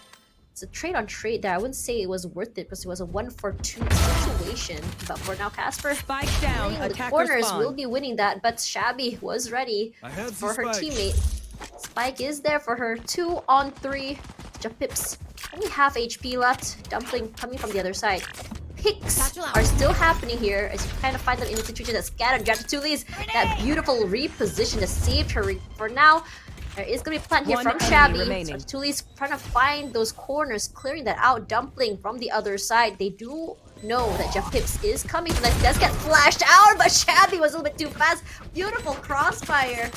Love to see it as TST takes this second half's first round. Really nice start for Thirst as well right there. Let's get a quick replay right Spike here. down, Casper attacker takes one spawn. in Spike smoke, but then down, attacker Shabby spawn. is just there in towards that corner. So I feel like both of our teams are starting to get to know each other here, Tash. Going on a date, going steady at this point, because they're starting to analyze the way that they take sites or the way that they are aggressive here. And right now, this is very interesting from Orangutan right now. That is going to be one to be a trade as well. But Sway here with the tap Smoke's with down. her own sheriff. That quick teleport as well, keeping her safe with 12 HP and the dream. So right now they are able to capitalize on the guns that they have stolen This long from rotation. TSC. Yeah, like this is a long rotation. But you know what? I feel like It's a maybe marathon. worth it. Yeah, it may be worth it unless they are spotted out first. So as if on cue right here, Tash, they're already going to plant the spike from a side wall. It's planted. used as well. There's going to be the suppress. Casper's not going to be able to get her utilities at least for a few seconds. They do have that Spectre to destroy that wall easily.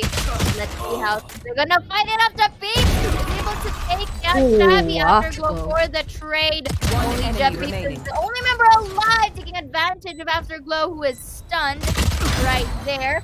Taking one as well from that corner. While I do love the tactic of Mythica not being a bit noisy or not getting audio cue from sight, just so that Wee was preoccupied in the presence of Japeeps from doors. So I really like that synergy as well. Yeah, that was actually so well played. Look at this. I like how Orangutan played. Defense round? No, it's attack. And these picks have been working out so well for them. And if, say, remaining. Thirst doesn't find a way to deal with this very aggressive sort of plays here, like look how aggressive Japeeps was. She knows he was playing a very tight corner, still swings out regardless. Catches her off guard as she was jumping out. For now, that was a very expensive round for Thirst because they lost all of their guns. And the guns that Orangutan gained as well, it's going to be working out in their favor. So you see, Thirst, they're trying to figure out how exactly are we going to be dealing with this pick potential. Should we catch them off guard? Should we just wait here? Should we just buy for some time? Because Knife not going to get a suppression or the information they need for now. But the rotation coming in from Orangutan is very interesting. They're going to be coming in from drop. I think what they are suspecting here is that we're not hearing anything from B side. The door does open. There's a lot of information given already just by the sound. And that immediately going to be reacting with the slows. Oh, sorry, with the smokes. And for now, they're in a situation where do we want to go through doors, where we risk making so much noise, or are we just gonna rush through smokes where we have no clue what exactly is waiting for us on the other side? And for now, they're thinking, okay, let's reposition, let's reconvene, but really gonna be rotating. It's a slow rotate. If you see there's still 3 people on B. They already rotated back. It's aggressive, but immediately they didn't realize Kachao was right in Spike front down, there. B. Kachao. She gets 2, gets flashed out as well. Kachao tries to jump away here, gets shot out of the air by Afterglow. It's a very sticky situation. Japeeps does get 1. She knows there's still 1 more, and he switches to the classic. One Does she enemy get it? remaining. Ooh, not quite, but Spike down, Mythica B. ready to aid her teammate. I have Shabby 10 seconds left. underneath, immediately jumping Oh. straight to the face. Only losing Kachao that round. That was so Chaotic. beautiful, But and but chaotic. beautiful, You know, yeah. beautiful, Feeling chaotic. You know that table where there's a neutral spot. yeah. This is just chaotic, beautiful. Oh, you know? yeah. and like there was a lot of 10 fiasco seconds utilities going on, but they were able to thrive through. And the cream of the crop as well as Japeeps just literally peeking from underneath, one tap and shoot. And what better way to clean up the mess, just really going it smoothly. So right now, Orangutan, I feel like they're slowly going it on Sway! here. But look at that Sway on time with the concussion from Japeep. Was able to get Dumpling down, and you take note, Tash, that Dumpling is also one of the members of Thirst that's been popping off for the team. Now, because they don't have a smoke to work with anymore, and they don't have that Molly to say for that post plan situation, I feel like Orangutan can, tone down a bit in terms of their for their aggression. They can just play for peace here. Ratatouille is already creating presence here, uses the satchel to get Japeeps down, but also here that drag 1 minute. That's not gonna be another as Wee goes for the trade with a cost of not much of her health, only 30 HP of her health. Takes shots out ahead right there, Casper. You have to be very careful, my guy. But right now, that's way as well for the open fire to Italy so that they can back down. Player standing. Bit of a dire situation there, being surrounded by 3. Hence why Wee was able to take advantage Spike. of that. Not being able to spot out Shabby from transitioning to main to that little link back there. And now Sway uses and shifts to the sheriff that she has. I think she'll be able to spot out Shabby. Oh, she might. If she might, but look at this. That's gonna be the she should be able to hear that as well. So ring around the But right rosy. now, look at all of this. Look Look right. at this patience. Look right. Look into the right. Right now, this they is did so not interesting. realize. They're just waiting for Sway to peek at this point, but right now, I would Sway apologize. takes Then, one, but for Shabby once. positive onto secures this round to again tie up our scoreboard. Just look at that! Oh man, these two teams are just so entertaining. But I'm just so surprised at this balls of steel sort of situation there. They pushed through the fragment. They swung out. I mean, yeah, Mythica was able to get killed out, but it was still gonna be a trade out regardless. I don't know if Mythica was expecting them to push out. Maybe she You was want to expecting play? them to back Let's off a little play. bit, but Tour de Force immediately pulled out here. And I'm not too sure whose it is, whether it's Sway's or Shabby's. We'll know pretty soon. Regardless, we're in a situation where Pix is working out really well for both teams. But it's also a situation where it's never really 2 to 3 people still alive at the end. It's a very close call, like it or not. 8 to 8. This is way too close. This is a situation where I can honestly believe we may just be going into overtime, just because of how both teams are handling this map. We are seeing a more scattered, more aggressive style of play from the side of Orangutan, compared to Thirst, who are moving together, but they're just playing mind games where we'll just kind of like give you audio cues, trying to bait out as much information as well as utils as possible. But here is where it gets interesting, as Shabby finds Casper. Sway unfortunately not able to get the pick. Finally does, but here also 30 comes the Rolling seconds left. Thunder as well. Sway 3 positions, gonna be using the Aftershock just to kind of buy time, make some space here. Plant is going through Afterglow, playing a very close corner here. She should be able to spray out. Sway gets Shabby. Immediately going to be concussing that out of the way. And Sway already Spike 3K down in the A. pocket. 10 And seconds Kachao left. from the side knows that Dumpling is there. Picks her off. And it's still working out great for them. Really beautiful stuff from Orangutan. Like, at this point, I feel like I'm playing a game tag, you know? Cat and One mouse. tag, yeah, like cat and mouse tag.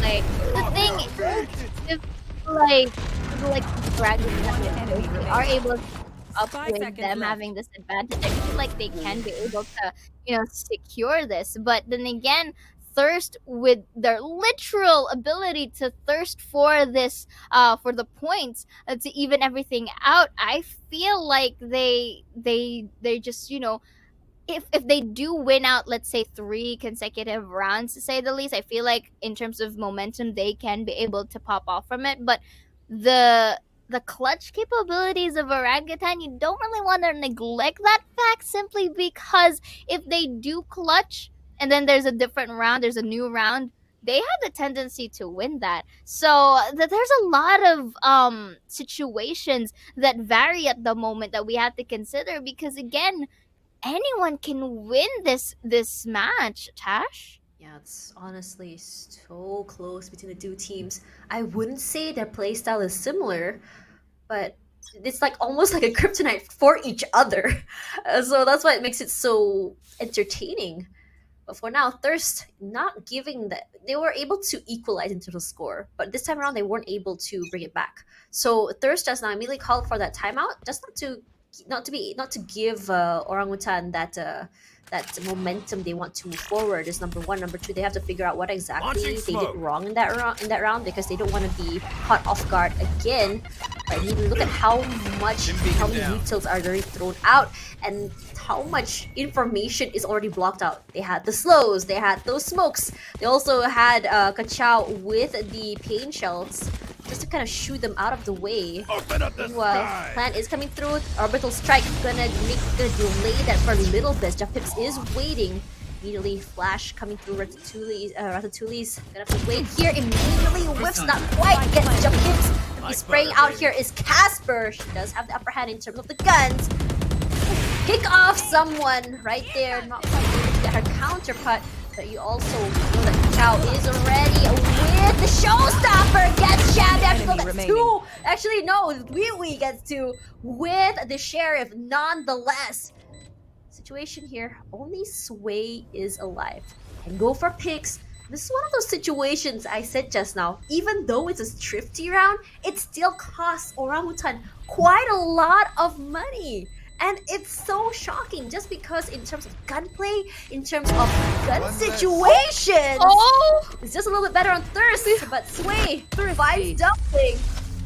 Not able to get the other members, but they're still going to be able to bring the op to the other round as Wee and Afterglow go to next round with upgraded rifles. Like butter, baby. Oh my god, like right now, I do understand them just saving that off in the vicinity, but enemy here remaining. it just really went chaotic. After Kachao gets that showstopper, she doesn't really have any platform to stand on, so she just was forced to face the wrath of 3 members of Thirst from Hell side of A, and then just like that we saw Wee just tap 2 members in the process. So they're collaterals for collaterals at this point, and this is also understandable for Orangutan getting themselves some timeout. I feel like this timeout is also very much essential or needed for them, not just to try to strategize on what to do next for the remaining rounds to come, but also to try and reset their gameplays as well, because I've been noticing that there are slight decision makings happening for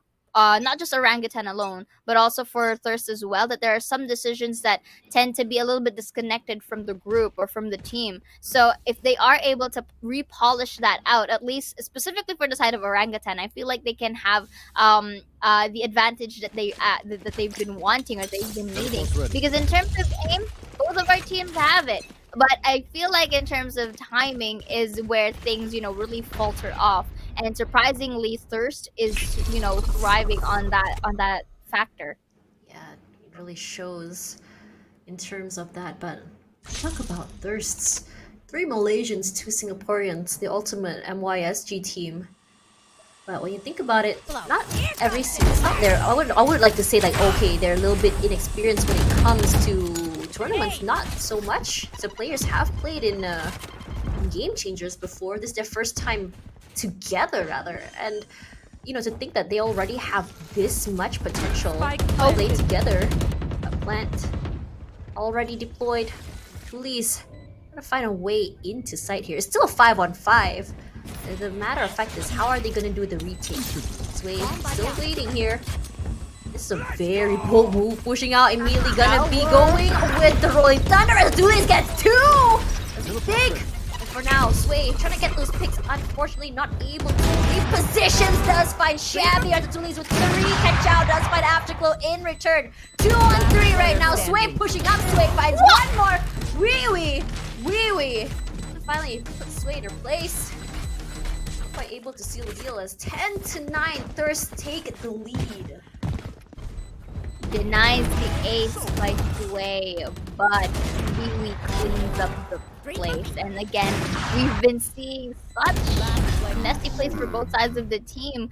But like Tash, at this point, I feel like the deciding factor is their aim duels, and their positioning as well. Oh yeah, I agree. Because you saw earlier, right? The Orangutan had a very good idea on how to defend it. The only problem is that I feel like they kind of waited a bit. And for me to say this is because Sway, she already has her eyes on towers and on sight. But the moment that Wee plays her walled up, I feel like it's kind of shaken a bit on the initial position that Sway could have done from earlier. Look at this, Ratatouille's already entering the site with the satchel and the paint shells. Very good to delay any potential peaks from towers. So here we Ratatouille going for the push. Beautifully done. And really denying everything. Wee to secure that spike as well.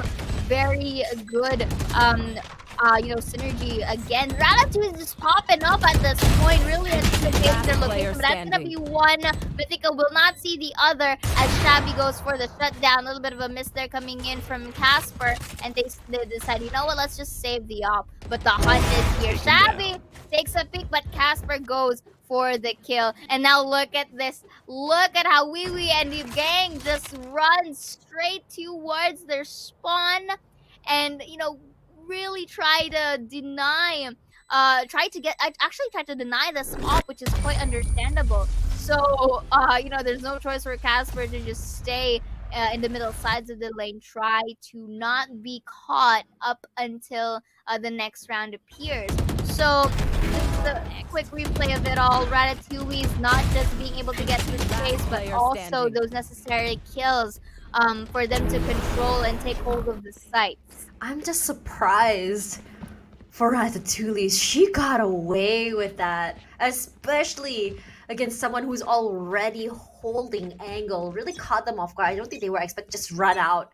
So there's looks like they already found that momentum and they aren't stopping. It's looking real good for them. Orangutan needs to find a way to stop this massacre before it gets too late, because they are literally 1 point away from game point. Buying some time ward with the orbital strike as Wee Wee finds Mythica. Ciao. Situation, she only has a sheriff in hand. Really turns away, but look at that, she still gets one dumpling. Gonna be trading out. Casper does find dumpling in return. Afterglow is so low right now, 14 HP left. As just now we saw that Casper, she was actually only using a frenzy. She moved forward. That's the advantage of that, and they are rewarded with rifle upgrades. Now, in this situation, Afterglow, she wants to be able to preserve her rifle if possible. She's so low, but she's trying to make sure that no one is flanking. And immediately, that was a fake rotate. As everyone goes toward B, they moved back toward A. We've seen this bait and switch happen so many times between the two teams. In this situation, I'm surprised they're just not reading their each other's minds. You will not kill my Revive coming through there. 30 seconds Dumpling left. back in the game. Shabby gonna be watching up here from the top side of the site. It's a situation where they have to figure out how exactly to rotate. They already got the information that there is someone over on A long as Sway finds Shabby. That was quick. Equalizes the situation. Still 33, but Afterglow trades one out there. Casper for Afterglow. Now gonna be breaking that wall is Sway. Just waiting right now, trying to get to that fault line out. They're trying to wallbang here. enemy Sway. remaining. Very aggressive round. Doesn't realize that Wee Wee was there, but Jab Pips. Oh, too close for comfort.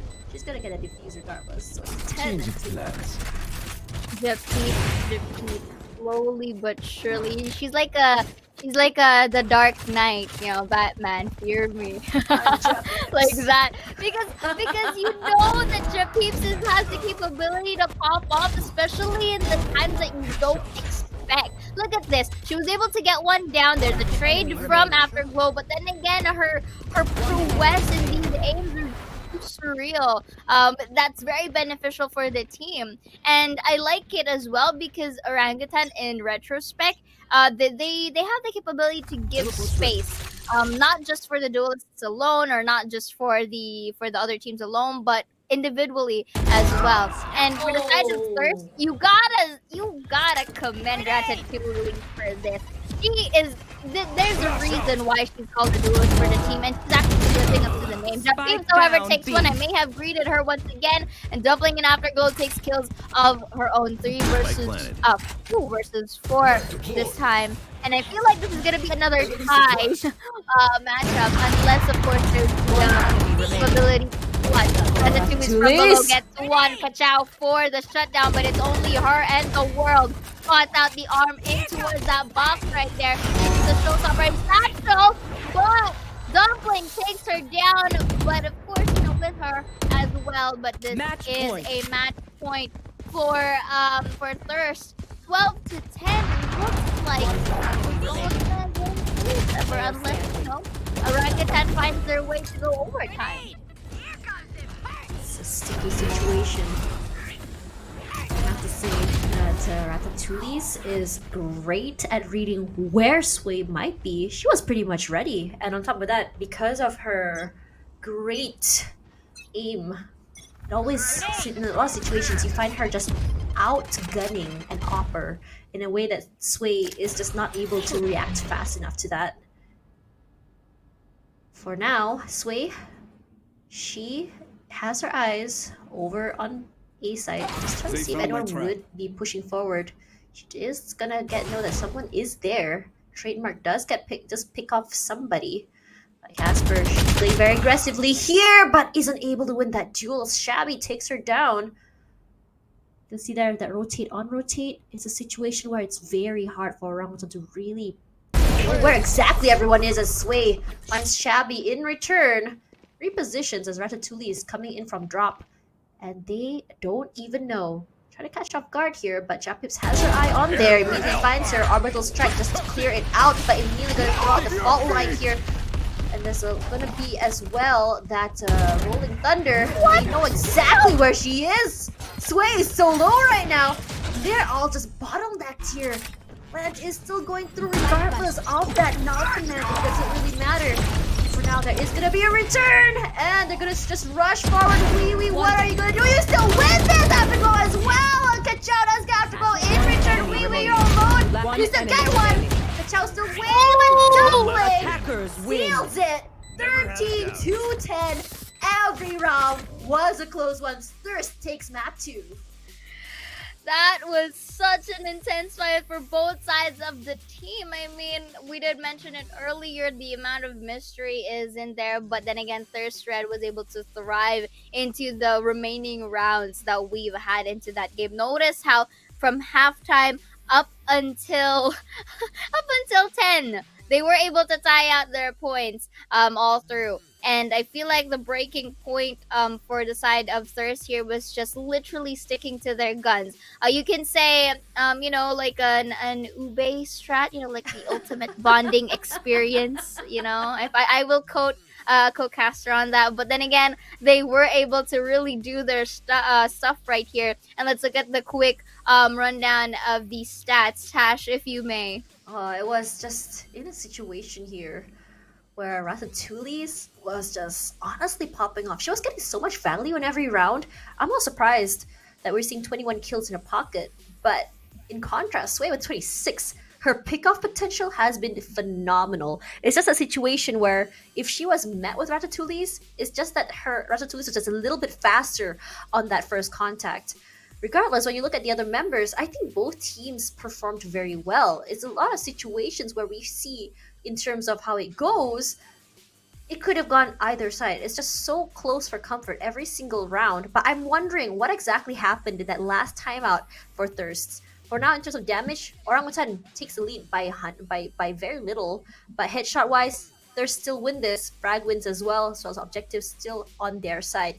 And I have to say that at first it felt like Thirsts was already very confident moving on to this map, and we didn't see that confidence falter at all. Yes, we saw some changes coming in from Orangutan, but every single time Orangutan re-strategize, you see a change in strategy from Thirst as well. And they are very, very confident. And this comes to show that they really trust their teammates, and they're not afraid to separate out when it comes to playing on attack or defense. It starts off great for Orangutan on attack, but once the Rubik's Cube for that team has been deciphered by Thirst, it was as though Orangutan wasn't able to figure out another way to get through. Indeed. And of course, I feel like this is also for Thirst. I did mention it from quite a few times in towards our game, and I will be saying it again. The level of anticipation that they have, I feel like it's as if they do know this map in a certain amount of level, and I feel like it was just I think a bit of a situational case. The reason why the stats say they did win once and they did lose once. So I feel like Thirst is kind of prepared for this map, hence why they chose it specifically. And knowing that it's a bit of a disadvantage for the side of Orangutan, I think this is also a very good way for Thirst to really reflect this current momentum that they have into game number 4. But right now, this is going to be the highlight of the game right here. Again, we do see it as a beautiful, chaotic type of way, and it's just go to show. And if you notice this highlight, It's just, a to and fro of both Orangutan and Thirst Red, proving that this game is just a very close one, at least for this best of 3 series. Yeah, I mean, coming back to what I said, I mean, there's 2-1 X10 crit. Honestly, it really shows that they can really bring it. And on top of that, when you think about Thirst Red as well, this is their first time being here as a team. And I don't think they're a team that's been around for so long, I would say. Quite brand new. And as I mentioned before during the game, it's quite surprising how much mastery and chemistry they have coming through. It's almost similar to the storyline of Orangutan as well when you think about it. The team that's just made. So when you think about it, it's honestly just a match made in heaven for the two teams. Regardless, we're going to be going for a quick break. When we come back, we're going to be going to map number 3. It's going to be the beautiful beaches of Freeze, so don't go anywhere.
tug of war we saw just now on map number 2, we have one victor, and that one was Thirst Esports. And for that, we are going to map number 3, that is Breeze. I'm Tash, but alongside Zira, Aura, and we're your casters for tonight for the Valorant Game Changers Asia Pacific Series, and this is stage 1, open for day number 2. Indeed, and of course, again, as Tash has said, it has been a tug of war for game number 2 for both Thirst and Orangutan. But then again, Thirst was able to really drink 2 rounds to victory in here and forcing everything into a game number 3. Quite close in towards our scoreboards right here, and Breeze as the deciding factor of the map. This is going to be interesting for both sides. Looking at the quick stats right here again as well, we do see a quite of a positive perspective here for the side of Thirst, winning it 4 times out of 5. Meanwhile, for the side of Orangutan as well, this is going to be quite interesting for them, as they do also have a positive performance on this, having it won twice out of 3 times. But then again, in terms of exposure towards this said map, I do believe it Thirst does have it, at least for the specific open and for the specific series in general. Looking at it a bit more further, again, we are seeing a bit of a trend here for the side of Orangutan, having their attacker side very much in towards their favor in terms of percentage. Meanwhile, for the side of Thirst, they too have a similar trend in going in towards a positive in terms of their defender side. In terms of Asian compositions, I feel like both sides of our team are just basically going to stick with what's fundamental in the likes of Breeze. But what do you think, Tash? Personally, I don't know what a lot of people think, but I think it's a very attack heavy map. And one thing that's really important to remember about Breeze, it's very gunplay heavy. It's where your aim truly matters, and I really think that Thirst has that over Team Orangutan. But in terms of utility usage, I still have to give it to Orangutan because they're just a little bit better. When you think about Mythica on Viper, there's just something about her that just really shines. But when you look at the side of Casper as well as Shabby on the chamber, it's a situation where I think both of them are on a similar level. So if they're able to get those picks, it will work out great. Because for a Breeze, it's a situation where you have so many parts of the map you have to take care of. It's a very big map. Rotation takes a long time. It's really a map where you are able to lurk. There's so many different areas for you to come through, and because of these long rotations as well, it's so hard to really pinpoint where exactly someone is gonna go and where exactly how are we gonna be retaking, especially if you're late to site and you have time to get ready for the post plant, especially what we saw just now what happened from Orangutan on Icebox. This is what Thirst has to worry about. So we have that post plant util usage versus just immaculate aim. So which one comes first? We've been seeing at least as well another trend for the first 2 games that we have experienced from earlier, right? Thirst does have a very much high headshot percentage, especially from the first game. If I'm not mistaken, they were able to reach 30%, and that alone is very huge in terms of statistics. And into our game number 2, they did have a whopping percentage of 23%, meaning that in terms of pre-aim and them being able to identify specifically to where the members of Orangutan are going to go at, it's you have to take notice that even if, let's say, they're not very much in mastery with the map, the fact that they do have this lingering thoughts in their mind that what if they were there, hence why their crosshairs are just pre-aimed in a specific location, and it happens to be to where the opponents are at. So with Thirst Red having this trend of them being basically having these headshots on their sites, at least in the likes of Breeze, you did mention this is a heavy gunplay type of map. So I do feel like Thirst would still be able to be advantageous in winning their duels. But for the side of Orangutan, if they have the capability to at least be proactive more on the map and not make it into a point wherein they're the ones being reactive into utilities, I feel like they would be able to have the advantage. Because earlier, Icebox, it's a bigger map in comparison with earlier's Fracture. So I feel like Orangutan does have an advantage in bigger maps as well, unless of course Thirst Red, proves me a point that they too can be very much versatile regardless of the map selection. But we've seen Sway. This is a very interesting pick, Neon. When we think about this stage in general, talk about regionals for VCT, MYSG, or even for VCT Game Changers, Neon, we only start seeing her really, really picked on this stage, or at least around now. And this is also a very interesting situation. So, what exactly Neon brings to this map is her speed to get onto the site real fast, because the site is just so big that fast lane can give you so much, kind of like a passageway onto the site. You don't know when exactly you're going to be sliding out, and there has been a change to the slide as well. You can slide backwards, forwards as well, and doesn't really affect in terms of the aim. So in a situation, if say Sway is able to really use that slide alongside the fast lane, you can really be used for those really great picks, clearing out the back of site. But speaking of picks, the two leads, first one picked here, Dumpling trades that out for now. Japeeps I have the spike. really goes for that upgrade here. Still Ooh. 1-for-1 situation where both of them are still taking their time.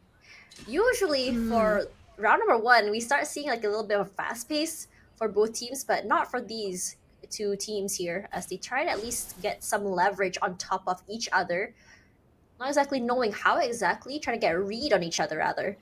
For now, here's Sway, just waiting, but Afterglow, she does have the pace, but you have to look behind. You have to look behind. For now, immediately, they're gonna be just barely missing each other. Here comes the fast lane, rushing straight onto the site here as Sway playing this corner rather, just to try and get some information as Dumpling pushes. Oh, she knows! Yo, she does check it! That was a very sneaky corner, but you gotta commend that discipline on clearing the corners first regardless. Dumpling right now, waiting for teammates to reconvene before she moves onto the site. We do see that wall coming through. It's really hard to get the information to push through, Standing but ahead. there are gonna be a recon there. They're gonna know where Wee Wee is. Has to take some time. The recon is not getting some value either, as no one will be scanned out. It's Casper.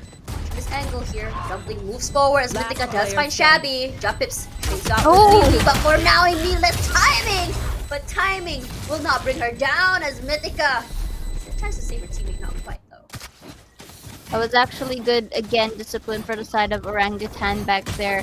It also really bear into fruition that Recon Vault spotting out the Sova from mid, because it kind of really gave them a more space to reposition everything. And at this point, because Thirst was running out of time in defusing the spike, they had to push eventually. So they just basically, for the side of Orangutan, they just used their double peak advantage at that point, and it really didn't.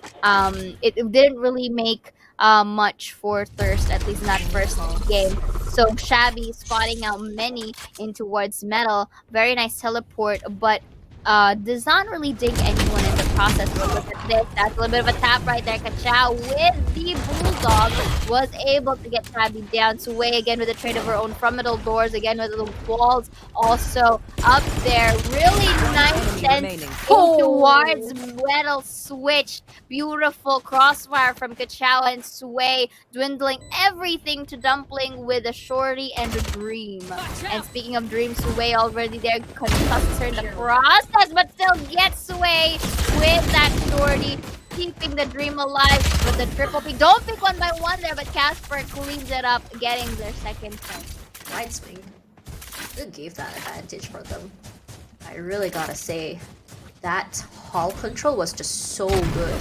They got so much value out of that hall control, and they already knew that and not knew, but rather they had a suspicion where their chamber will be Shabby is gonna be halls. That's usually where you're gonna be finding a chamber. So what she did was Concuss had to reposition, give them so much space, move forward, and immediately, suddenly, the site was open to them. And we talked about in terms of like map control here. So long as you have hall control, you pretty much already have A. If you have the side of of mid, you pretty much already have B. A Chow, nice. Suppressed two agents. They're fast lane as well.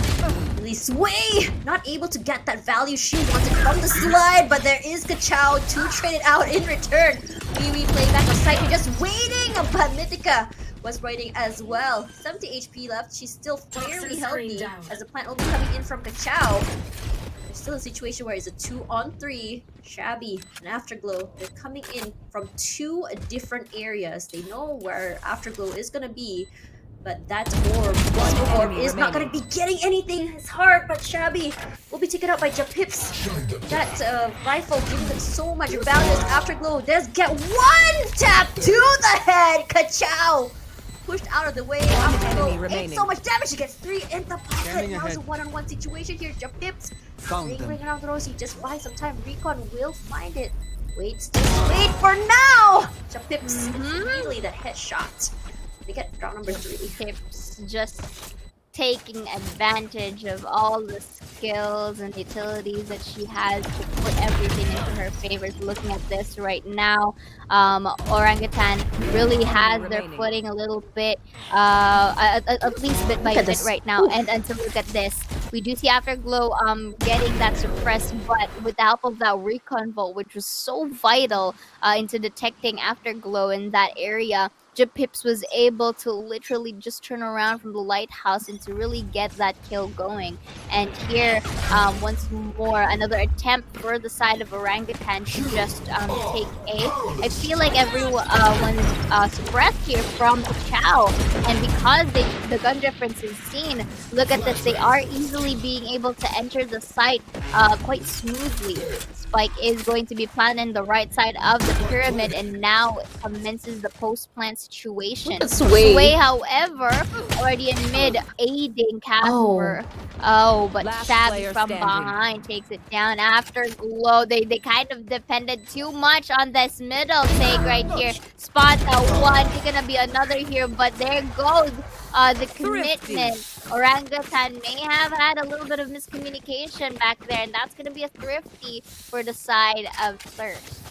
They figured out in terms of timing. I think this is one of the rare occasions that we're not seeing Sway come onto site. She immediately lets them onto site, then she immediately goes back for that rotate the backside. So the timing wasn't really synced there. Caught them off guard where we saw those two picked out. So I think they're gonna have to be aware that in terms of lurks, they're gonna be out-lurked rather, or to watch out for those other lurkers. Mid will be where they want to assert that control onto B. You already know that the smoke is coming through. Overdrive comes through as well. It's Kachao waiting on the side. Mythica just waiting in case someone just pushes out here. That fragment will buy some time. Casper finds Wee. Mythic pushing forward here, but Afterglow with through and Dumpling as well. Or now Dumpling playing inside that Viper's pit, just waiting. As they know that Japips, she just spots one. She's playing real quiet here, trying to see at least she can get at least 2. Doesn't see anyone just yet. For now. And they don't know where exactly the other 2 will be. They don't have east side here. I can't believe that she got away with that for that long. I am still Standing ahead. And here again in towards the Viper's pit, Dumpling really much careful on this specific area. So right now Dumpling from the behind will be getting Mythica in towards the main. Quickly goes back to her pancake and well spots her out, and with a quick spray, Japips gets one, but Ratatouille will secure it with a shorty. It looked so good for Orangutan in the beginning. That equalizer coming through, but look at this. This was the equalizer right here. Just talked about corners. They like to play these unsuspecting corners. But what everyone was suspecting Dumpling was going to be inside of her smoke, that just bold play, going out, just catching them off guard was just so good. So this is one of those situations where we just really just commend Thirst for not only playing these unsuspecting to corners, play? but Let's also play. not being scared to push out and just take advantage of the situation. Hmm. I have the spike. Looking at how Orangutan plays it right now, a bit of group together in towards mid. That's interesting, but Shabby, beautiful deny of entry from middle doors and a jiggle peek. You know, jiggle, wiggle was able to go into her favor, but Kachao goes for the shutdown, spots out the gun. Ratatouille's just go for the snipe, and this can only go so far. This is unfortunate because Orangutan was peeking off one by one, and for Straight to only work with a Marshall here has to be very much precise because it isn't as a one-hit delete in comparison with the operator, but that's gonna be the wall. She is going to run. Bit of a sticky situation, but still gets the headshot in the process. This is The a pressing Marshall. from Bridge gets one. Spike planted. But right now the spike is planted. Was able to dwindle the HP of Afterglow by a half.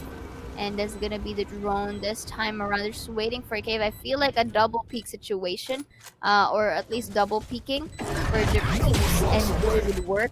It's gonna be the suppress, so they won't be able to use anything in that range. Wall here is quite beneficial. Not gonna lie. Look at this. They're already hunting. That's gonna be the Hunter's Fury as well. That's gonna be one for Jeffy. This is gonna be another. No, we win. The others are already on with the hunt right here, but they do have the time. The peeps won't be able to make it to say the least, but gets a little bit of a consolation back there in getting a 3. But Thirst was able to tie up the points.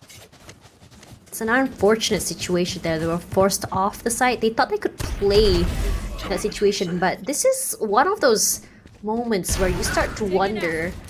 That situation where they trickle in one by one just gives so much advantage to Thirst, and you know it's a situation where they love to play at. They love duels, they love one-on-one situations, so you need to deny that from Thirsts. Now Orangutan, that timeout coming through, and I have to say that it looked great for Orangutan, but every time this happened on Fracture, and now it's happening here again as Thirst readjusts, and immediately that readjustment happens, suddenly Orangutan is kind of like hitting a wall, and they're trying to figure out, okay, this is not working out for us, let's figure out a different way through. And in a lot of situations, some of the rounds does come pretty close as well. It's sort of a deja vu moment, as though what we saw on Fracture. And again, just now Sway tried to play flank, it didn't work out. She tried to help them onto site, it didn't work out. They tried to take control of mid here, but the problem is Shabby, the gatekeeper, the doorkeeper, the double doorkeeper, which they were expecting to be in halls, but this time was watching double doors. I mean, I agree with you on that because, again, looking at the quick stats for Thirst, Shabby has a very, very good winning streak for the chamber, to say the least. And just to be a bit more specific, during the Open 4, he only lost once with a chamber so far. So That's let's see if terrifying. that will come into fruition. So right now, they are gonna plant the spike. That's gonna be the push. A bit of a quick from now, but that's gonna be the trade as well for Jump Hip. They are still able to plant the spike. Their Casper does only have 18 HP to work with right here. That's gonna be the cost. A little bit of a wall bang right there, but Shabby is still able to secure Sway in that area after Glow goes for the push. That's gonna be the suppress.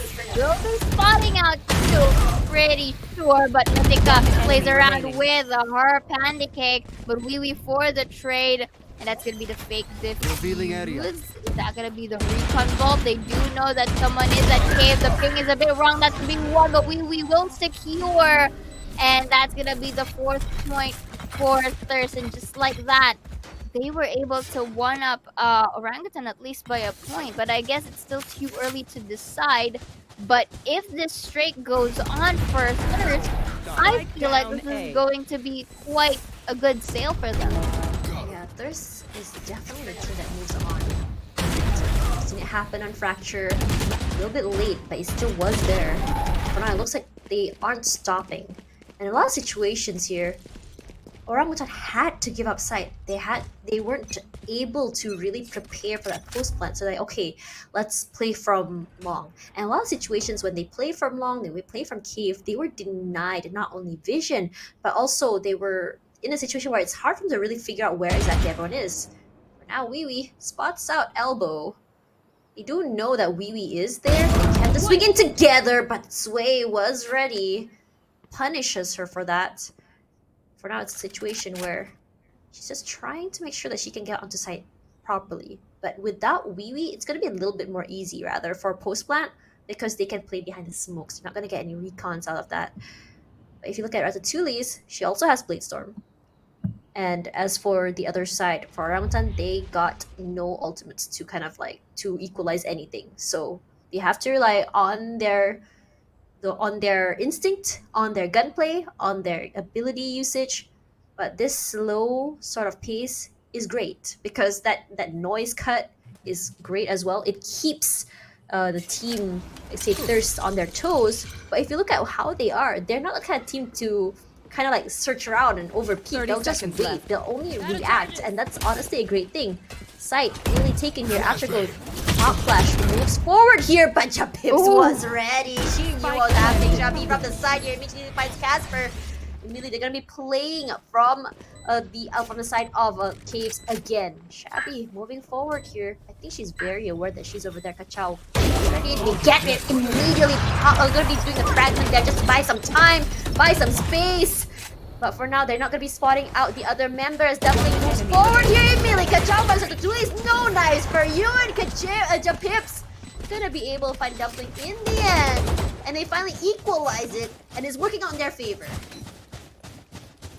This time, timing and patience is the go-to for Orangutan here. I feel like the timeout earlier kind of worked out for them, at least to reset everything. So starting here, creating some presence towards B, and notice the quick transition from mid to middle doors in A, and look at this as well. Kachao being very much patient on how she peeks towards this box. So it's safe to say that she was able to capitalize on that terrain. And the other members was there for the support, so they didn't want to do or repeat everything twice. So that was actually a good call for the side of Orangutan. But then right now they're going back towards mid, creating some amount of presence. But here, just waiting for that double peek when Ratatouille will be spotting out too. That's going to be the contestant, but Ratatouille is not going to be in that range. And again, with the fast wall and trying to anticipate everything the get-go, Shabby ever was able to shut down one Japeeps for the trade.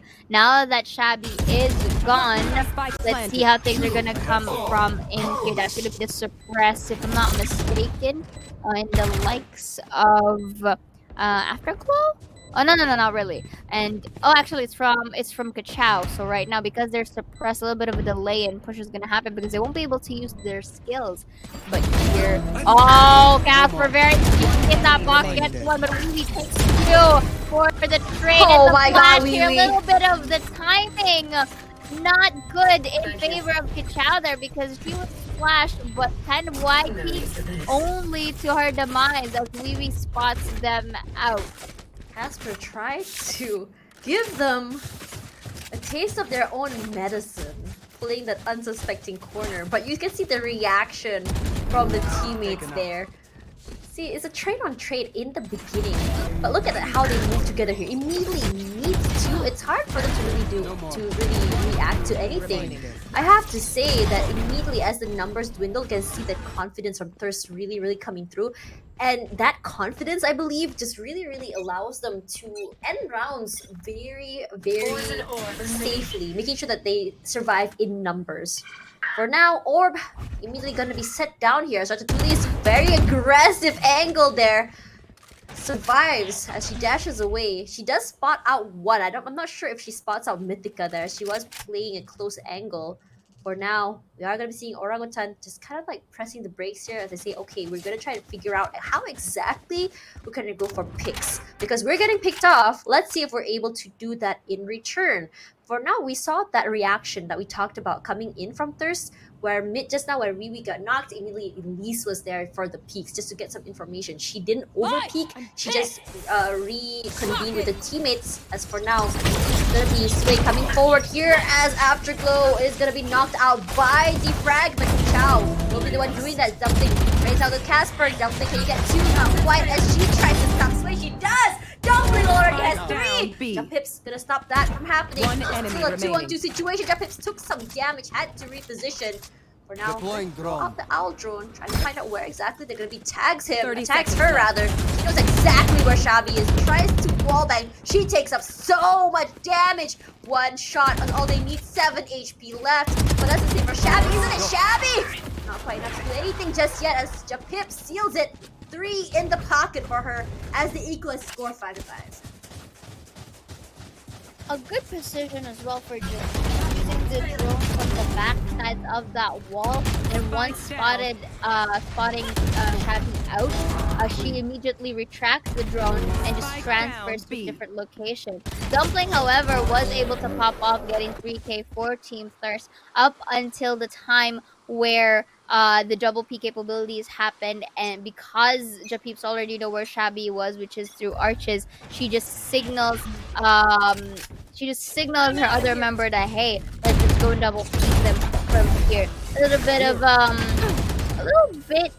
a rush, to say the least, on towards Metal is going to be interesting, because this is a supposed save for the side of Thirst, and yet they were able to take a Chow away, maybe simply because of numbers advantage, but still, they are able to go on into A quite smoothly. Now the post-plant situation is here. Scary situation here as Ratatouille finds Sway. Shabby still 20 HP. Ratatouille still gets the pips. She is a woman with no fear as Wee finds Casper with the share. Ratatouille with 3 in the pocket. And there's a lot of situations here where I'm seeing that post-plant-wise, they're just not able to win out against Thirst. So many rounds that Thrifty rounds has been gotten by Thirst, and it's absolutely terrifying because in a lot of situations, when you don't have that gun advantage, you're projected to lose. And in a lot of situations, my mind goes, okay, let's just at least make the round expensive. But Thirst just says, no, we're not gonna make it expensive. We're gonna win it. And they have. I'm in for awe. The side of, yeah, for the side of Thirst, and I'm really liking the synergy You want to that's play? currently Let's coming play. after Glow and Ratatouille's, because they were able to give space for the team as well. You also have to commend Wee for also being able to pop off in times of need. For the side of Orangutan, however, I feel a certain I feel like the neon pick from Sway could have been better if it were a different duelist, because right now it's not really bearing fruit that much for the, but there is going to be the respective trade, because at the end of the day it is still the aim duels that, you know, that can still dictate the performance. So that's going to be the Hunter very early, if I just do for myself. Could have been saved for the post-plant situations. And again, Ratatouille was able to jiggle peek through that fight and takes Kachao down. That's going to be the toxin as well, force her to go out, but the peek still wins that fight regardless, only to be double peeked by Dumpling and the gang. But it's only up to Casper at this point. Should be a post-plant situation. That's gonna be the Viper's pit as well. Goes in first right here. A bit of a hesitation for Casper. Could have been a different story if she rushed in from Ratatouille. But right now we have seen that Switching sides. Thirst was able to secure the first half with 7 points. And 5 points for the side of Orangutan. Pretty close. Let's see if they do drive this momentum to the second half of the game. Twinnies has been insane. She does not know fear. She will push you She will peek you and she will win it. And in so many situations, it's been giving her space so much room to breathe. Regardless of attack or defense, you know the person to look out for has been Ratatouille's. But the other members as well have been pulling their weight. We saw Afterglow so many times get a 3K, same goes for Dumpling. And this is a very scary situation here for Orangutan because it's a situation where they always get the plant. The problem is that defense. You don't really know where exactly they're gonna be. And in a lot of situations as well, Sway immediately gets picked off so early, right? I mean, they get onto site, yeah, but you're not getting that peak potential value that you really want from a duelist. I mean, true, and that's why we did mention earlier that I feel like the pick from Sway could have been a different for the likes of a much more comfortable agent for the likes of Jet, because we did see, at least from the performance of Ratatouille's, that she's been popping up, and the fact that she's able to dash in towards the site, giving space for her team, and also the fact that she can really much dish out more utilities, at least for the specific site, is much evident. And Sway is quite forced to go in towards the back lines as well, only for that wall to just give amount of space for whenever they entry, because it can only go so far. Sure, you do have the mobility, but you still need to bring out your guns at the end of the day, and that is, I feel like, where Sway is being caught off guard, knowing that she's using her run, and that is a perfect opportunity for them to take her down because she doesn't have the guns to retaliate. And of course, as well, at least for the side of Orangutan, yes, them entering the site, it's there. Post-plant situations, I feel like they're having the struggle to it, or the challenge to it, other than Sway's current agent selection. I feel like because the positioning, once again, in terms of post plant, is what's keeping them off. They can't really find that position wherein they can crossfire very safely. Call me crazy, but I feel like Sway might just pop off in the second half here. The flank potential coming from Sway is very high, especially when you couple it with the overdrive as well. In a lot of situations, it can work, but we'll have to see what exactly Orangutan has in mind on how they want to play on defense side. 7-5 is still a very, very close. It's only a 2 point deficit for Orangutan, so it might just be they're better on this side. But Sway, she's playing aggressive. She's moving forward. We talked about that just now, and immediately moving forward here, she might just catch Dumpling alone. But let's see how the other members of Thirst reacts to that. But they're not moving forward, as Sway immediately moving on to A side instead, as Ratatouille's will find Casper all on her lonesome here, but will be traded out by Sway instead. It's gonna be a good one here, as we find that this is a very scattered situation. So some damage coming in through. Sway finally gets knocked out, but Mythica gonna get a trade back onto Afterglow. Mythica, not so healthy herself, 65 HP left. Dumpling running for her life onto B site. But Mythica is there, she has to be careful. What's very scary is a Viper on a site, especially you know that Viper looks better on A. I think that's what she was suspecting was gonna happen. She doesn't know that she's there, but I think now she does. As the wall goes up here, Mythica just waiting.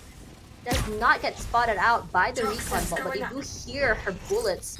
As for now, she's gonna be throwing out the snake bite just to clear him out of the angle. She does hear the plant here. 30 seconds left. I'm not sure planted. if she's trying to throw out the other. Nope, she's not. She's holding there, but Mythica, she gets 3 already.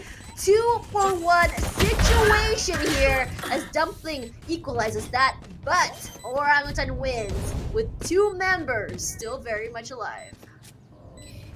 Very much alive, as you mentioned here, and Orangutan doesn't really want to go down without a fight this time around, really wanted to keep the scores as close as possible to them, and you gotta commend them here. So let's look at it real quick. Dumpling has a very good start in really opening up the fight, but again, another collateral from Mythica, similar to the Icebox game from game number 1. She was able to get a collat, and you know, she's kind of repeating it again here in towards Breeze. So right now, It's still anyone's game, but we do see that Thirst is a bit of an advantage in terms of scores, and at the same time their headshots respectively. And again, looking at the weapon here, it is going to be Thirst, a little bit of an eco for now, but they're on their way to metal doors. I do hope that Japeeps is able to see this right now, because look at this. Did you even The hear amount of presence. I'm not sure if they heard them. Crossfire. That's gonna be the pop flash. Was able to spot them out still. And without, how did Japeeps survive that? A little bit of a late there, but still, they already know that most members of Thirst is already here. So Oh what my for God, them? no. One uses the rope to go up and down. Just now you are dancing the tango. And look at this, a lot of trades across the board, but they were able to annihilate the members of Orangutan by sandwiching them up towards metal to even up the scores. That happened. They did not realize the Pix was there. They were so distracted by the person with the classic on the other side.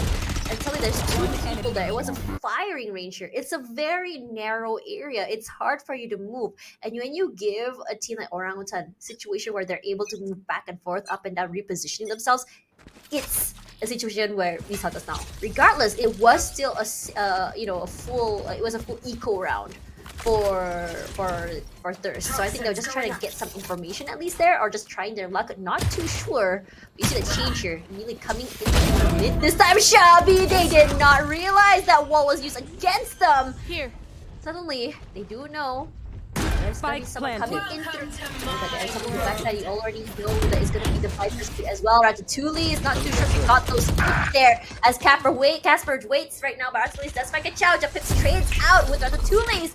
Casper has to reposition. That's now 4 One HP enemy for remaining. Wee does not deter her as Shabby will find his way in. Japeeps not able to hold it. Shabby putting 3K in the pocket. Looking really good for Thirst, and they're not looking like they're gonna stop anytime soon. Ooh, again, I feel like we're gonna be in another roll and another game of tug of war. But right now, looking at the replay, One enemy at the remaining. moment, we do see a very beautiful coordination from the group. Although there were highlights wherein Japeeps wanted to take an attempt, fortunately, the guns weren't on her side, and of course, manpower as well. So right now, we're on our way to our 15th round of the third game, Go, go, go. and this is just all the more interesting because look at all of these utilities that are being thrown at the moment. And Shabby once again with her headshot She don't miss. capabilities. Yeah, she does it. Misses the Japanese. It's as if she's perfect for chamber, you know? It's made for her, but look at the Hunter's Fury. To really get that value, she wants no tags either as Dumpling pushes forward. She isn't scared. Gonna be going back and forth here after go just right. Jumping again after go two. Sway. Off the face, but those two swings forward there pinches Casper. It's a scary situation for Sway. She's all alone. Hearing last man standing is absolutely insane. Shabby only has 9 HP, but Sway this time says, I wanna keep the op for the next round. Gonna move all the way to the other side here. Gonna catch those exit frags if possible. Looks like this round is just gonna be taken out by Thirst. They are hunting for her. I think they do have an idea that she's there, but the rotation's just not fast enough. They don't want to get caught either. It's scary looking at Thirst here. They make thrifty rounds look like nothing. It's as if they're disregarding weapon advantage at this point. Weapon because advantage? they What? know- What's that? Yeah, like they're just saying, oh, let's just go with aim because I feel like that's better, and they're actually popping off. And I'm starting to really get scared of Shabby right here. She is very terrifying. She's definitely much threatening with regardless of what weapon she uses at this point, and because Ratatouille. she's because look at that again another first blood to take down Sway here, and another headshot. Her first You gotta- contact is insane. Indeed! And she doesn't even need to use utilities back there. So Shabby, pop off, my girl, and that is just amazing. Like, and you also gotta take note as well of the other members of Thirst, because it's not just Shabby who's having that headshot capabilities, but also the members in general. We've been seeing them into their limelights respectively with each round, and I feel like the only thing that's needed to be adjusted for Thirst at this point is the way that their synergy comes in, because I still would love to commend Orangutan for their synergy and their team play as well, simply because that they can make the most dire of situations in their favor. Although in this case, it's not yet being shown at the moment, because right now again, economic or weapon difference is there, but Dumpling and Shabi is there to secure the entrances and just force them out to save. Casper is in a bit of a break. That's not gonna be another as that goes to the free. And just like that, still, we do see Patika saving the op for her team. It's a very unfortunate situation here where we see that op being brought over and over and over again to so many rounds, but we haven't really seen value coming into that op. And I just want to kind of like question here, would it be better if they found another way to play around it, maybe switch out or find out a different, not too sure because they're not getting those picks just because they're getting picked off first. It's just unfortunate because every time we see that at the Tulis, she's not afraid to peek and up, and that's because she's very confident in her gun skills. She's very confident in that first contact. Same goes for Shabby. And in a lot of situations here, it's just very terrifying for Orangutan. We've seen Sway on the op before. It's scary. But then suddenly in a situation like this where you have an agent. Personally, I'm not a big fan of seeing a Neon using an op. I prefer guns that are much up close and personal, but I cannot really comment either because I'm not too sure what exactly is the strat they're going for. So coming back to what Thirst is going for, there's gonna be a shorty there in the hands of Shabby. It's scary because long range, she has you. Short range, she's just gonna blow you in the face. But I really want to see here for Orangutan is You want a to more play? Let's solid play. situation where they're able to hold the site better, or perhaps wait for the teammates. Look at this afterglow. They are gonna punish you for peeking like that. They're gonna be punishing you for not respecting them enough to hold rather than push out and catch them off guard. Regardless, the Tilly's not getting that value at mid is with good timing, able to get that timing is good. Was going to be able to take her down. The jump pips will find their entry, but they already have the site. I planted already. Shabby gets Mythica, immediately repositions right now. Afterglow holding. Trying to see archers here. They do know there's someone there. As Kachao tries to catch anyone coming in from mid. It's a situation where it's really hard to come in from arches, really hard to come in from tunnel. You're forced to come in from main, and from main you look at that, you have a crossfire happening from Shabby as well as the other members on site for B. So like it or not, it's a situation where they have to save their guns. They don't want to be in a situation where their economy is just massively ruined. Which is a good call, to say the least, for Orangutan here, because we're slowly progressing towards the match point here. So I do suggest, however, that Orangutan does save for the specific round, just so that they can get better weaponry onto if ever there's a potential match point to boot. So looking at the quick replay right here, Dumpling good opening, but Japeeps goes for the trade immediately. But right now, Shabby is literally scary. I feel like she ate something really good today as well. I wonder what your dinner is. I would like to know. For research. But then again, going back into our game. Okay, so they didn't save for the side of Orangutan, so I feel like they're basically persistent to winning this specific fight. So that is a very good space once more for Ratatouille. We'll be detecting Mythica, unfortunately, from backside, and that's going to be a 4v5 situation It's very this time scary around. when you think about it. How fast Ratatouille is on the site. You don't even hear her. And that's the scary part. Now, it's just about post plant here. You're seeing gonna be seeing 2 on arches. One coming in from tunnel here.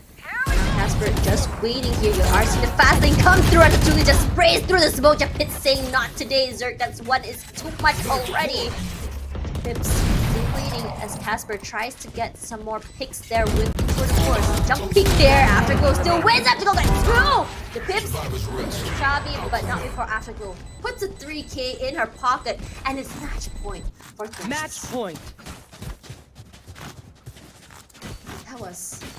That was fast, that was scary, and that was a situation where I would say that Thirst, in terms of how they took site, in terms of how they wanted the full control of the site, they had every idea on how to do it. Doesn't matter how many utils you throw, so long as they have the information to play around, that's pretty much enough for them. We just commented on their utility usage, and I have to say for this map, as well as Fracture, actually, it's been looking a lot better. It's looking that their utility usage has been giving them a lot of value. Speaking of value, Ka-chow and Sway. It's a 2-for-1 for Ratatouille's.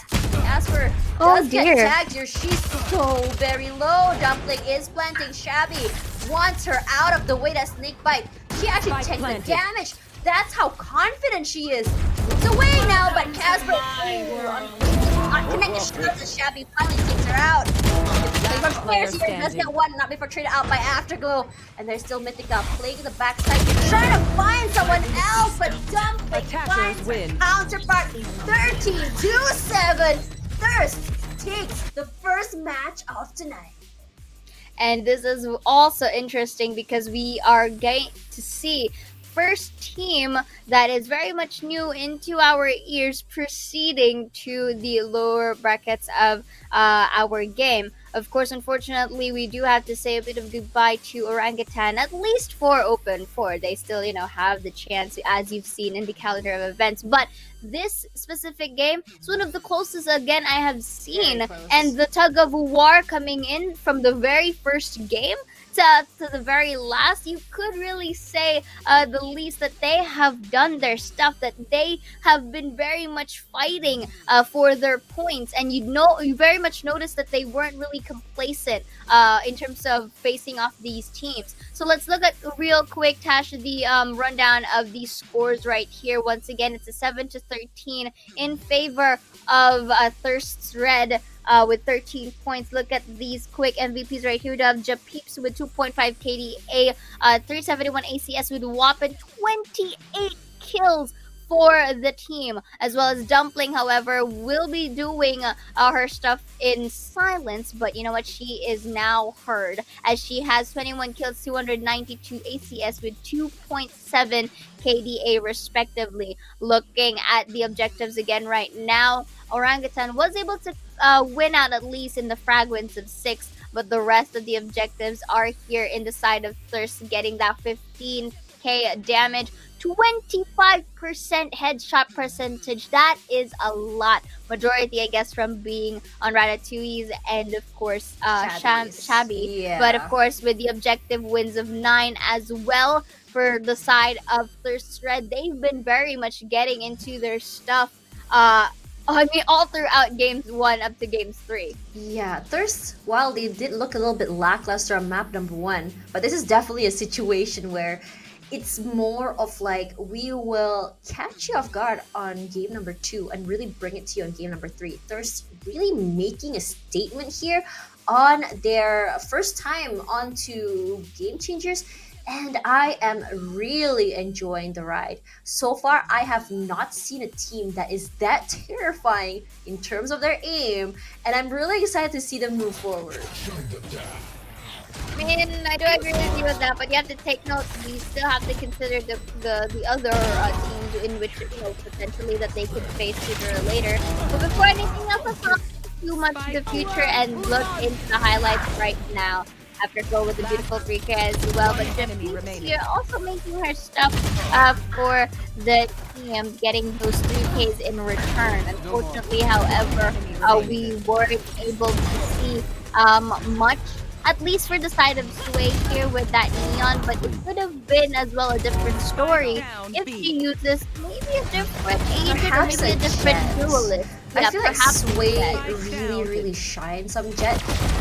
But perhaps the idea was, I mean, for the map of Breeze, we have seen some teams actually have high success rate with Sway. But sometimes it comes back to how comfortable you are using that agent. So I'm not too sure if it was that, or rather just how dominating the Team Thirst can be. Regardless, when you think about it again, this is a situation where where you don't really know what Thirst can bring to the table, and this is where you kind of have to say, okay, we didn't really have much info on them. It was hard for us to really kind of figure out what was going on. But in a lot of situations here, those picks coming in from Thirst have been really big for them. And it doesn't really matter if it's on early round or even as after post plant.